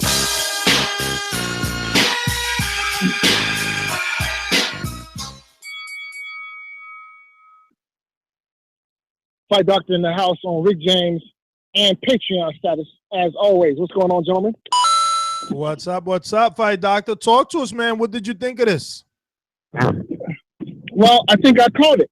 I think I called it for Ward. I think I called it for Ward as a unanimous decision or possible late round stoppage. And we got an 8th round stoppage. Listen, all this talk about the low blows and all that, please stop. Please stop. Because at the end of the day, it wasn't a low blow that started. It wasn't a low blow that knocked Kovalev out of the fight. It was the Joe Louis right hand that knocked Kovalev out of the fight. When Ward connected on that short, crisp, beautiful right hand, that was it. Kovalev was done at that point. Listen, go back and watch the tape, okay? After the right hand, Kovalev offers no resistance whatsoever. The only thing he does after the right hand is stumble around the ring and eat punches. That's it. So the fight, listen, the right hand is what ended the fight. Wasn't no low blow business. So all you Kovalev nut swingers, please stop with the bullshit, okay? Please stop. Then no low blows have nothing to do with the end of this fight. It was the right hand that ended the fight. Period, point blank in the story. So all this shit about low blows, please stop, okay? Please stop. Please stop.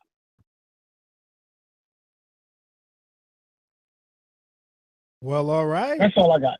All right, Fight Doc. Didn't expect that to be over that quick. Class inbound in Texas. Talk to us. All right, sweet. Let's talk about this. So first of all, real quickly, I said yesterday, I was really happy for Ward. And Fight Doctor's right. What really set it up the end for him was that right hand from Ward, because once that happened, Kovalev just stopped throwing punches. Like I've never seen that body language from Sergey before. Like it was so, you just don't see that from him ever.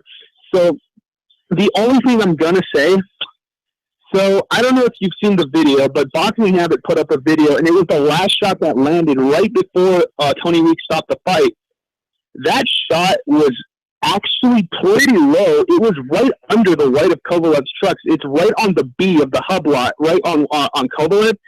And I feel like that shot was really bad. I feel bad, but it's like at the end of the day, Kovalev put himself in that position.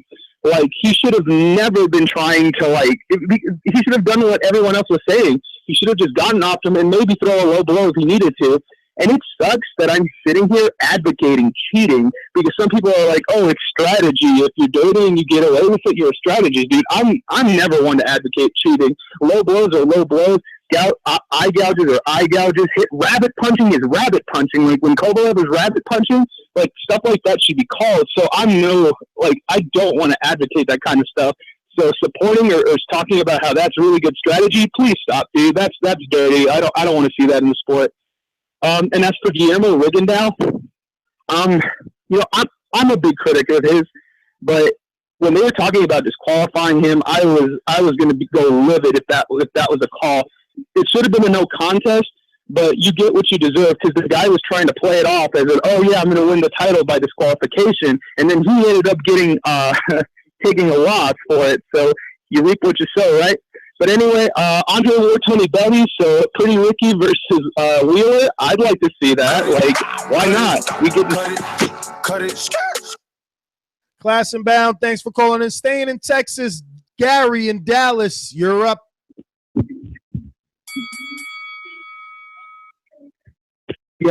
I wanted to tell Matt, when they've been using the word standing 8 count, and I think they're using the terminology wrong. If the ref rules that the ropes are holding the fighter up, he can give him an 8 count and rule it a knockdown. So it's not technically a knockdown, but if he thinks that the ropes are holding him up, he can rule it a knockdown. I think that's what some of the calls were alluding to. I want to tell you, with Ward signing with Allen by the end of the week, don't you think he's a big enough name now where he could say a free agent and just pick his own fights? I mean, if he wants the Stevenson fight, the only way he's going to make that is to be his own promoter. There's fights out there, but he would have to stay a free agent. He can move up to cruiserweight. If he eventually wanted to fight Parker, I think the path to do that would be to fight fight Stevenson, unify the titles, then move to cruiserweight. And what's the Ukrainian cruiserweight's name? Yuchek? Is that his name? Well, you got Meritus Britis got that WBC, but also Tony Bellew is the emeritus WBC. So they can make something out of it. That would give him time to put some weight on and then move up to fight Parker instead of just trying to fight Parker in his next fight. He's going to need some time. He's going to have to put on at least 10, 12 pounds if he wants to realistically have a chance with Parker. And if I were him, I would fight Stevenson. Then I'd fight one of the I'd get a cruiserweight strap and then try for Parker. Because just to fight Parker now, it's too much weight to jump up. He just jumped up from 168. To go from 168 to heavyweight in a year, that's a big task. But I really want to talk about Rigo. But HBO is in love with Lomachenko. Cut it. Anonymous, you're up. Suck my testicles. Man, you waited all that time to say that. But I love it. I'm telling you. Matt said don't pick it up, but I'm like, no. Dude, it's the same guy. We have to show. Well, we don't know it's the same guy. Dude, that's the same guy. Oh, so you're not now? You're like a specialist on voices, huh? We're going out to Seth in Skype. Seth, what's up? You got it under control this time? Seth, check your microphone settings, Seth. Dude, he came on just to say "suck my testicle." Like that was the line. He's lame. He's lame because at least you say "suck my dick." Like who the fuck says testicle? Stupid. Estúpido. Was he 13? CK in Cincinnati. What up? What's up, brother? Yes. What up, brother? Hello. We got you, brother. We're good. Hey, that was a great. Can you hear me? Loud and clear, brother. Hello. Oh, hey, man. Excellent performance. Rigondeaux is the most skilled boxer in the game. Him and Adonis Stevenson has the best left hand in boxing. Andre Ward is the #1 pound-for-pound boxer in the world. And I would say Rigo, he's the most skilled. He just hasn't had the opportunity to beat coward champions that's running from him. You feel me? Definitely. Now, I want to get your opinion on who do you think will win between Rasheed Warren and Rigondeaux? Rigondeaux, but that's a good fight. I like that. That's a good. Okay. Hey, man, y'all got the best boxing show. Hey, y'all keep us filled in. And like I said, Rigondeaux, I think he could beat Lomachenko. I think Jim Lampley is wrong about him knocking out Rigondeaux. I think with his defensive skills, he would definitely defeat Lomachenko, and that's the fight to make. Like you said, Ness, go up, come down. Let's make the super fight happen, and let's make this boxing where it's supposed to be. And y'all have a good one.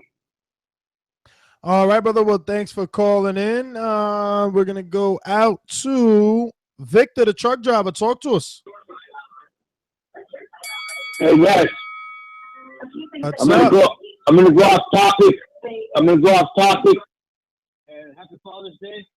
I'm going to go off topic, and I'm going to say I think it was about 5 years ago. I ran into you guys. Victor, talking to the phone, brother. Hold on. Man.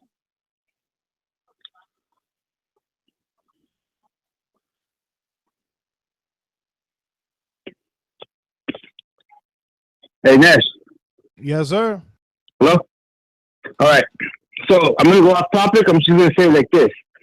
5 years ago, I ran into Stitcher.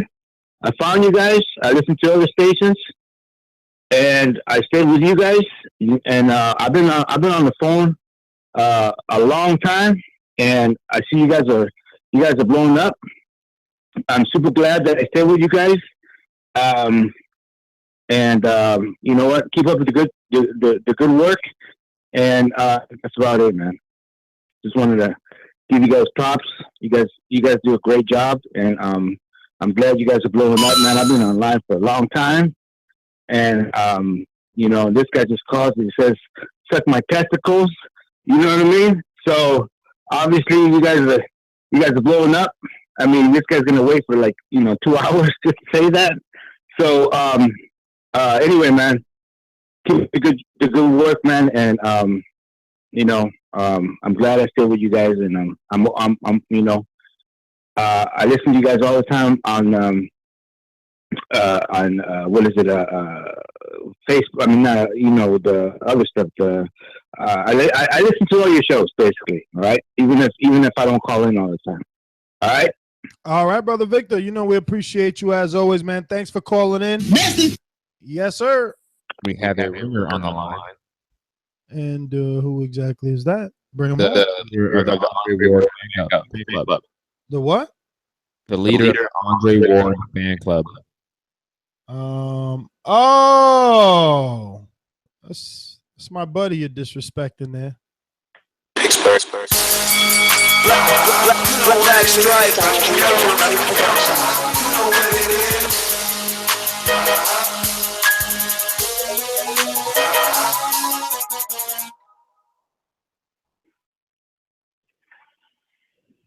I told you. Did I tell you, Matt? Yep. You called it. Man. You know what else I called? That there would still be excuses. Great prophet, Bruce from Pittsburgh. It didn't matter, man. Like, no matter what he done, how he did it, people would still hate on him. And he knows it. Everybody knows it. But what I'm surprised about is it seems like HBO jumped off that Kovalev hype train, and it seems like that they're backing Andre Ward now. You know, after the fight, even Lampley was kind of like that was the one that really, like, he was trying with the low blows and everything, but then he just realized that, you know, there's no more argument. And what Jim Lampley did to Rigondeaux was unbelievable. I mean, what I think had happened was the card had progressed so quickly because all them fights was over like first, second round, and they had so much time between the main event, and like like Box Nation and everybody, like they all have to be on the same page. Like that fight was going to be at 11 o'clock, no matter how the card went. So they have all these HBO or pay-per-view people that spend all this money on this fight, and they got like 35, 40 minutes to kill. Like, what the hell are they going to do? So they had to try to fill the time with something, and they figured, you know, why not try to ruin this guy that we hate? So that was whenever the interrogation of Rigondeaux, which that saying that like that kills me, started. And they had Bob Bennett on there trying to show him replay, sticking mics in his face, sticking headphones in his ears, all kinds of crazy shit. And I heard that got changed to I heard that the result of the fight already has been changed to a no contest. Did you guys hear that too? I have not. No, it was on Boxing News 24, I believe, that they said it was changed to a no contest. If that But happens, that's pretty much all I got. I'm just happy with that. if that happens, that's complete bullshit. Yeah, well, I mean, you know, it was close, man. Like that last punch did happen after the bell, but they were both throwing. So you know what I mean, that's like a slippery slope. And I mean, it's actually kind of a good thing because maybe a legit precedent could be set. And one thing I will say about it is that that was way later than the on the Andre Durrell fight. Wouldn't you say so? Yeah, but then again, I need to go back and rewatch that the Rigondeaux fight and really analyze it after the bell. I'm always of the mindset if the ref's not breaking up the fight, you keep fighting. Well, I think that's kind of half the problem with having these 80-year-old refs in there. I mean, they got to get up in there and end it at the round. Vic Draculich ain't stepping in and nobody. Yeah, you know what I mean? His old ass will fall down and break a hip. And I like that they used the instant replay. I think they came to the right conclusion with the wrong way of framing it. But again, I said this earlier in the show. Like they didn't use the replay for the Kovalev Ward fight. I use the replay for all these questionable endings. Like just use it. Just use the replay. Have one judge there, just like the NFL, the NBA, that is working just for the commission, that's watching all the fights on a screen, and he's able to analyze and make that final call. It's very simple. I agree with you.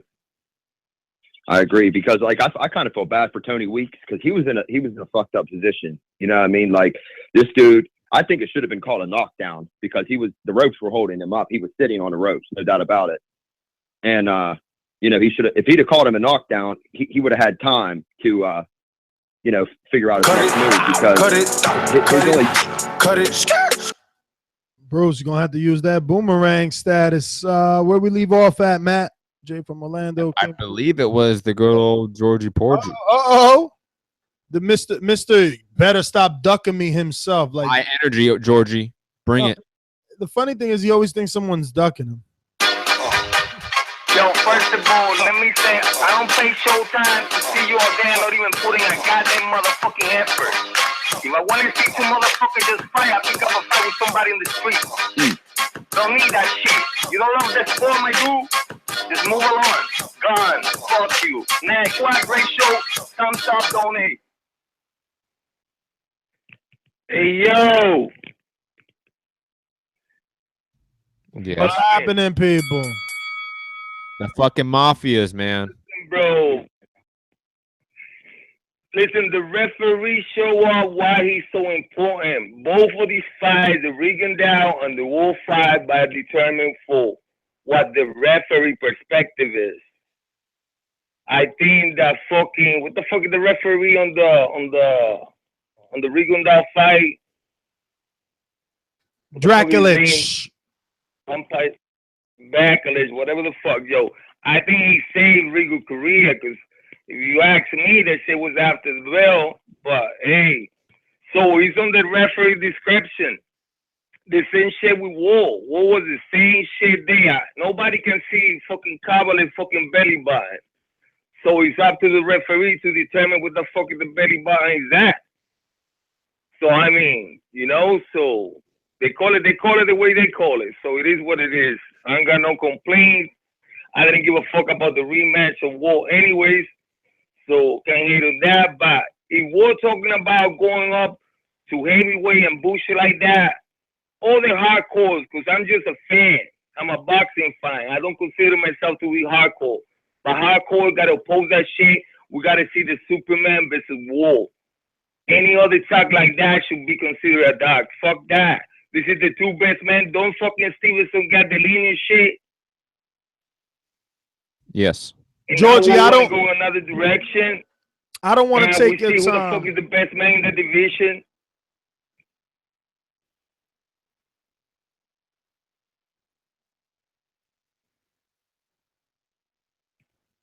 You done? Yeah, I'm done. Waiting for your comeback because we got some way to defend these goddamn vampires. Well, I didn't want to take your time, being as though it's a Father's Day show. We only giving out 2 minutes, but I think that if anything, Adonis Stevenson is the one that needs to do the calling out, do the chasing, do the sending of the contracts and all that. To say that Ward would be ducking if he does anything else is really bullshit, because the majority of the public felt that Adonis was ducking Kovalev. Then we had the purse bid, and it was obvious that Team Kovalev had an HBO contract they couldn't break. So Adonis was, left on the cold, and people was like, Kovalev is still the guy to beat, not Adonis. After that, Ward goes and fights this guy, beats him twice, and now you're saying he's still got to fight Adonis. Like, I want him to fight Adonis for sure because of the belt, but he doesn't have to fight him. Adonis hasn't done what Ward has done. Ward came out of nowhere, moved up in weight, fought Barrera, fought Brand, and 2 fights with Kovalev. That's a better resume than what Adonis has been able to do at 175 in shorter amount of time. Ishmael in Sacktown, talk to us.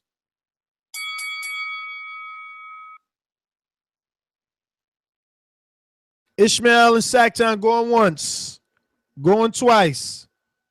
Kansas City Mac, talk to me.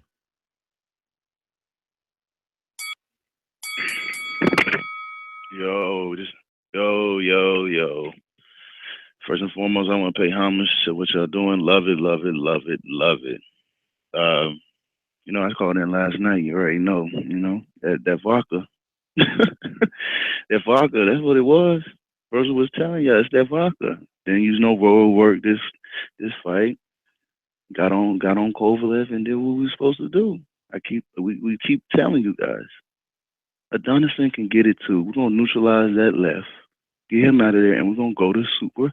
We're gonna go to heavyweight. It's the melanin. Yeah, these guys call in talking about low blow. We hear it all the time. Listen to what I'm saying. The melanin. Y'all can come get y'all some. Ward is something special. And when he goes up to heavyweight, he's gonna show y'all. I don't know about that top rank thing, but if he does, he's chasing the money. He's done what he's supposed to do. Now he's about to get his payday. And he's going to leave the sport on top. Just like the other caller said, the rabbit punches. If we're going to talk about low blow, we're going to talk about rabbit punches. Cheat is cheat. That's why they got rules established. So I don't want to hear it. Some of y'all sound biased. I don't really have favorite fighters. I just check for the excellence. Who's smarter? Who's more athletic? But I really do support American fighters. And then I think Matt said something about having a ref on the side. I agree. But, sport of boxing been doing certain things for eons, so we can't get away from that. Happy Father's Day, to all the good fathers. Not just fathers, the one that's actually being a father. And, SOG. And then that Rigondeaux,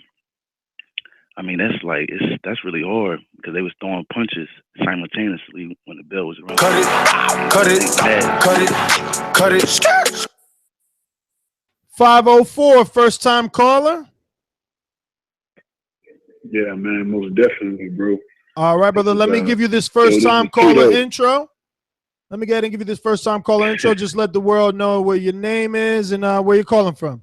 Ladies and gentlemen, making his professional debut.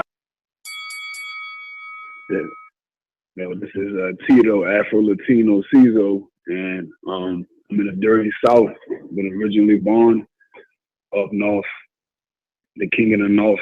I just want to make this real quick, man. I'm not going to take up your time, but I wanted to speak on one simple thing. People are saying that the ref shouldn't have stepped in if he didn't, the ref shouldn't step in. But, Ward would have continued punching and beating him up through the ropes anyway.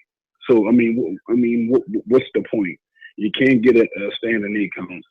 So there's really nothing else why prolong the inevitable? Do what a got his ass beat. He didn't fight back. He just continuously took punches, never responded. He took 6 or 7 punches in a row. I just don't see it. It made no sense to me at all. And one other thing I wanted to say on my way out, man, is what about, has anyone ever entertained the idea that maybe Ward might have a stronger resume than Floyd Mayweather. Maybe not accomplishments as far as winning championship belts, but think about the level of it just seems like it was like a level of difficulty. It's a different level of difficulty. You know, if you go down the list of the dudes he fought, especially continuously, like back to back consecutively, I mean, you could argue that Ward's got a tougher, stronger, better resume than Floyd Mayweather. And if not now, he's heading in that direction. That's all I got to say, man. Brother, what you said your name was again? Afro Latino Caesar. From where? Afro Latino Caesar, man. From where? From where?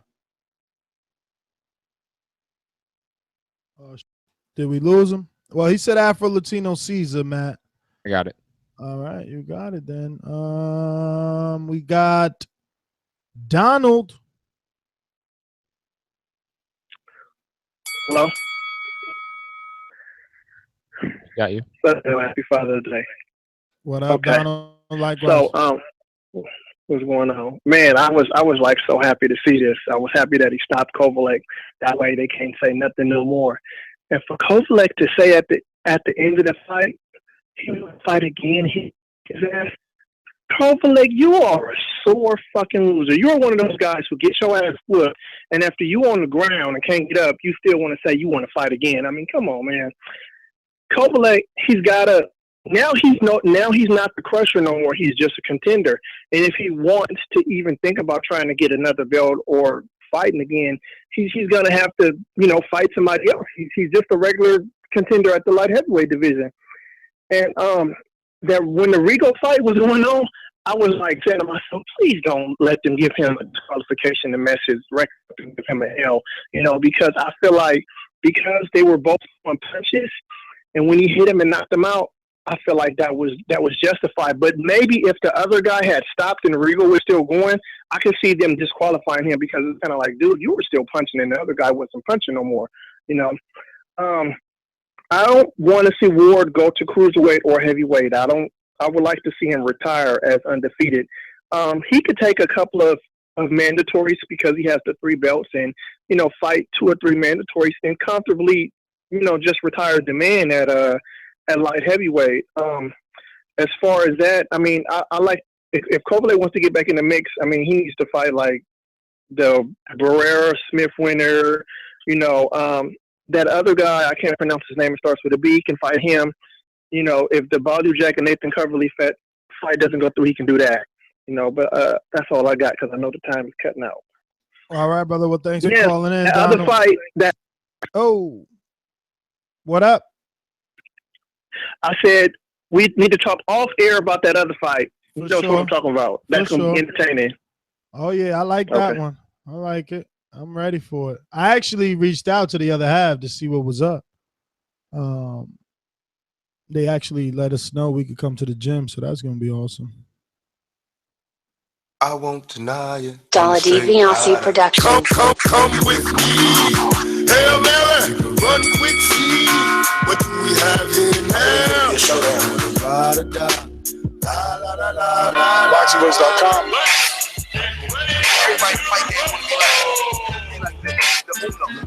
Dollar D Beyonce Productions.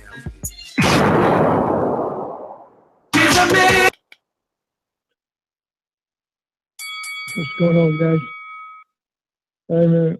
Shit, I've been sick over here, man. Fucking been MIA. But I did see the fight. Man, Ward proved why he's pound for pound #1 in my book, man. I think Sergey maybe won 1 round, but Ward dominated, man. And then that right, it looked like a straight maybe. That right just took everything out of Kovalev, man. He was down, he was done. And then he bent over, sat down on the ropes. He gave up, man, and he looked very tired. He looked, I would say the 3rd round on, he looked like he was done already. I don't know what kind of training camp he did. That Bear Mountain, whatever, is killing him over there. And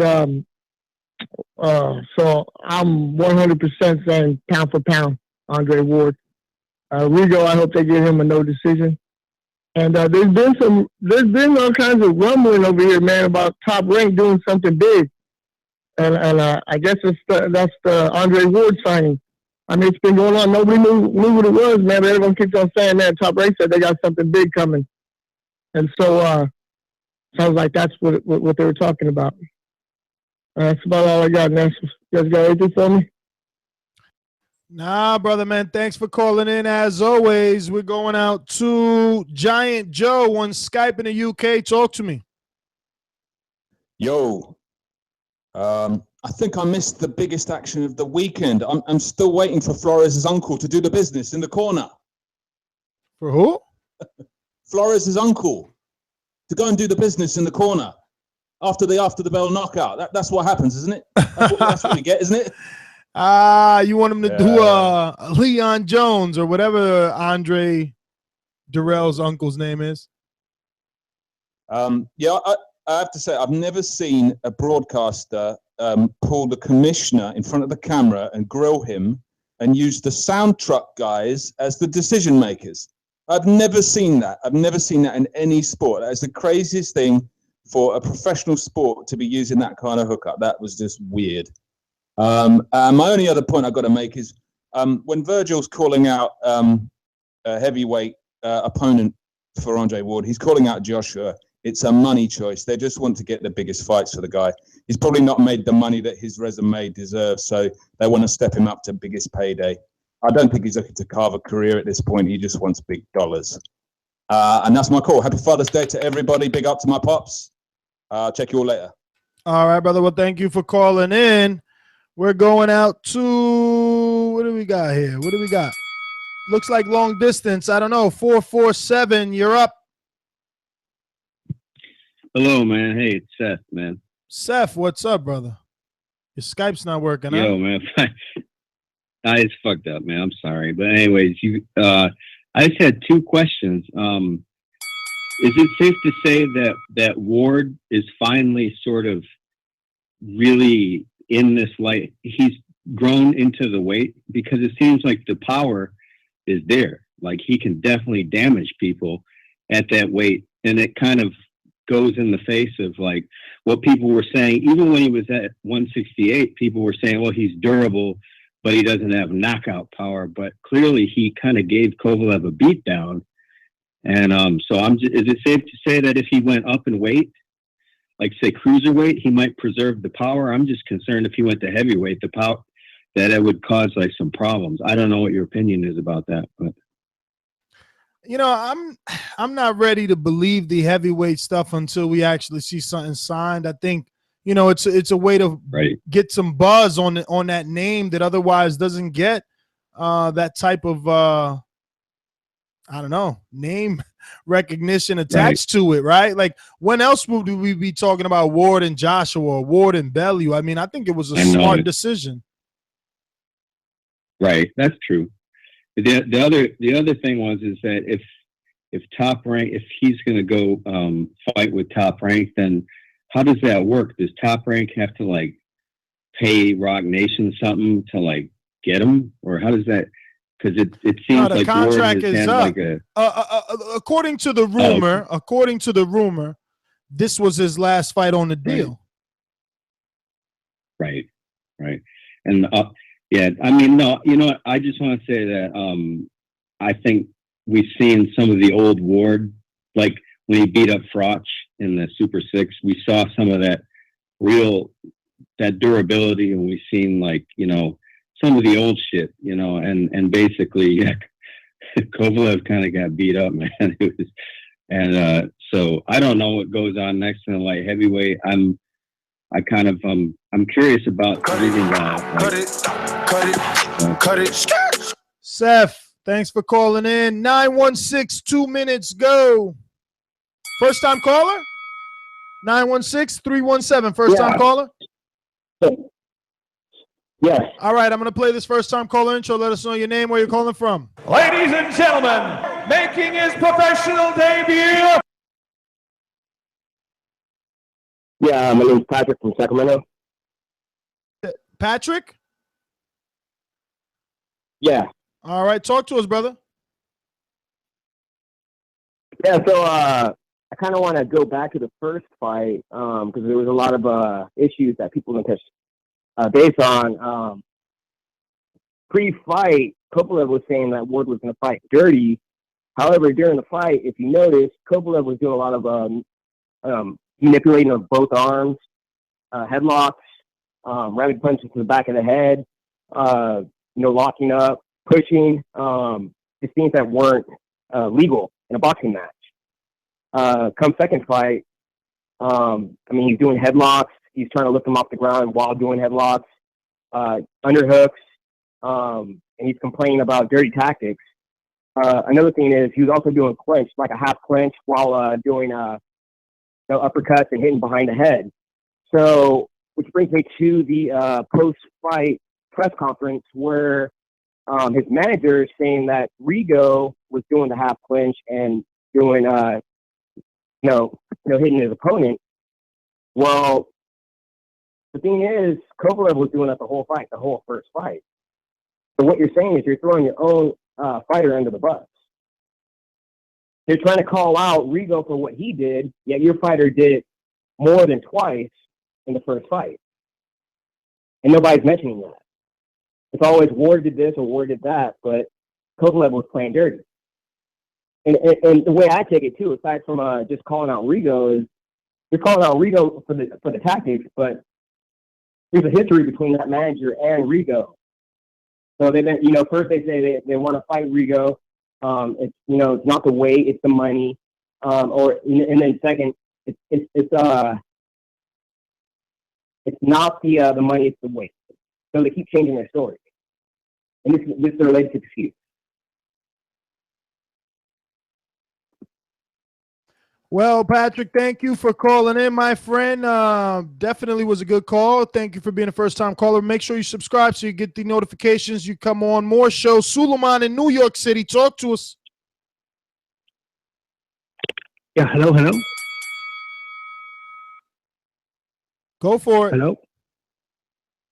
Okay, how you doing? This is Suleiman. Yeah, I'm giving you guys a call.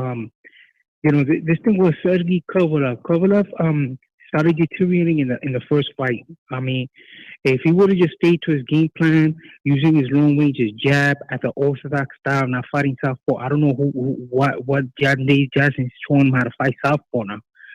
Just use the range, use his length, back up. The kid was crowding him. Use that right hand, stop connecting. But when Andre Ward used that different style on him, he just deteriorated. And then doing the training for the second fight, I don't know why they told him to fight southpaw.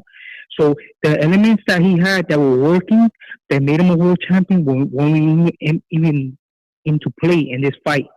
So eventually, he's just an opponent and just got beat down and lost. But that's not going to be an issue if he fights Adonis Stevenson, because Adonis Stevenson is a true southpaw. He's going to be loading up with his right, with his left. He's going to be using a jab. He's just as strong as Andre Ward. And to tell you the truth, I think Andre Ward doesn't want that fight. Doesn't want to make that fight. That's why he's thinking about going up. Or that fight could be possible if he goes to top rank, because they're going to negotiate something, Al Heyman and him, and there'll be a big fight. That's the fight everybody wants to see. Andre Ward against Superman, and it's going to be a technical fight because Adonis team is going to use a southpaw stance. He's not going to be changing his style, and he's going to be loading up with shots. He's going to try to tag him with one of those southpaw punches, stun him, and finish him off. That's going to be a great fight. So you guys have a great tour and great day, and thank you very much. Suleiman, always a pleasure to have you on the program, brother. Thank you for calling in. Big brother Noomsi, you are up. Hey, shout out to the Boxing Voice. Shout out to all the fathers out there. Hey, man, great fight weekend. I'm glad to see it ended the way it did. I had a lot of respect for Sergey Kovalev. I honestly thought, I've said on the program before, I thought Kovalev was better than Triple G, just as far as all-around boxing. That man disappointed me completely.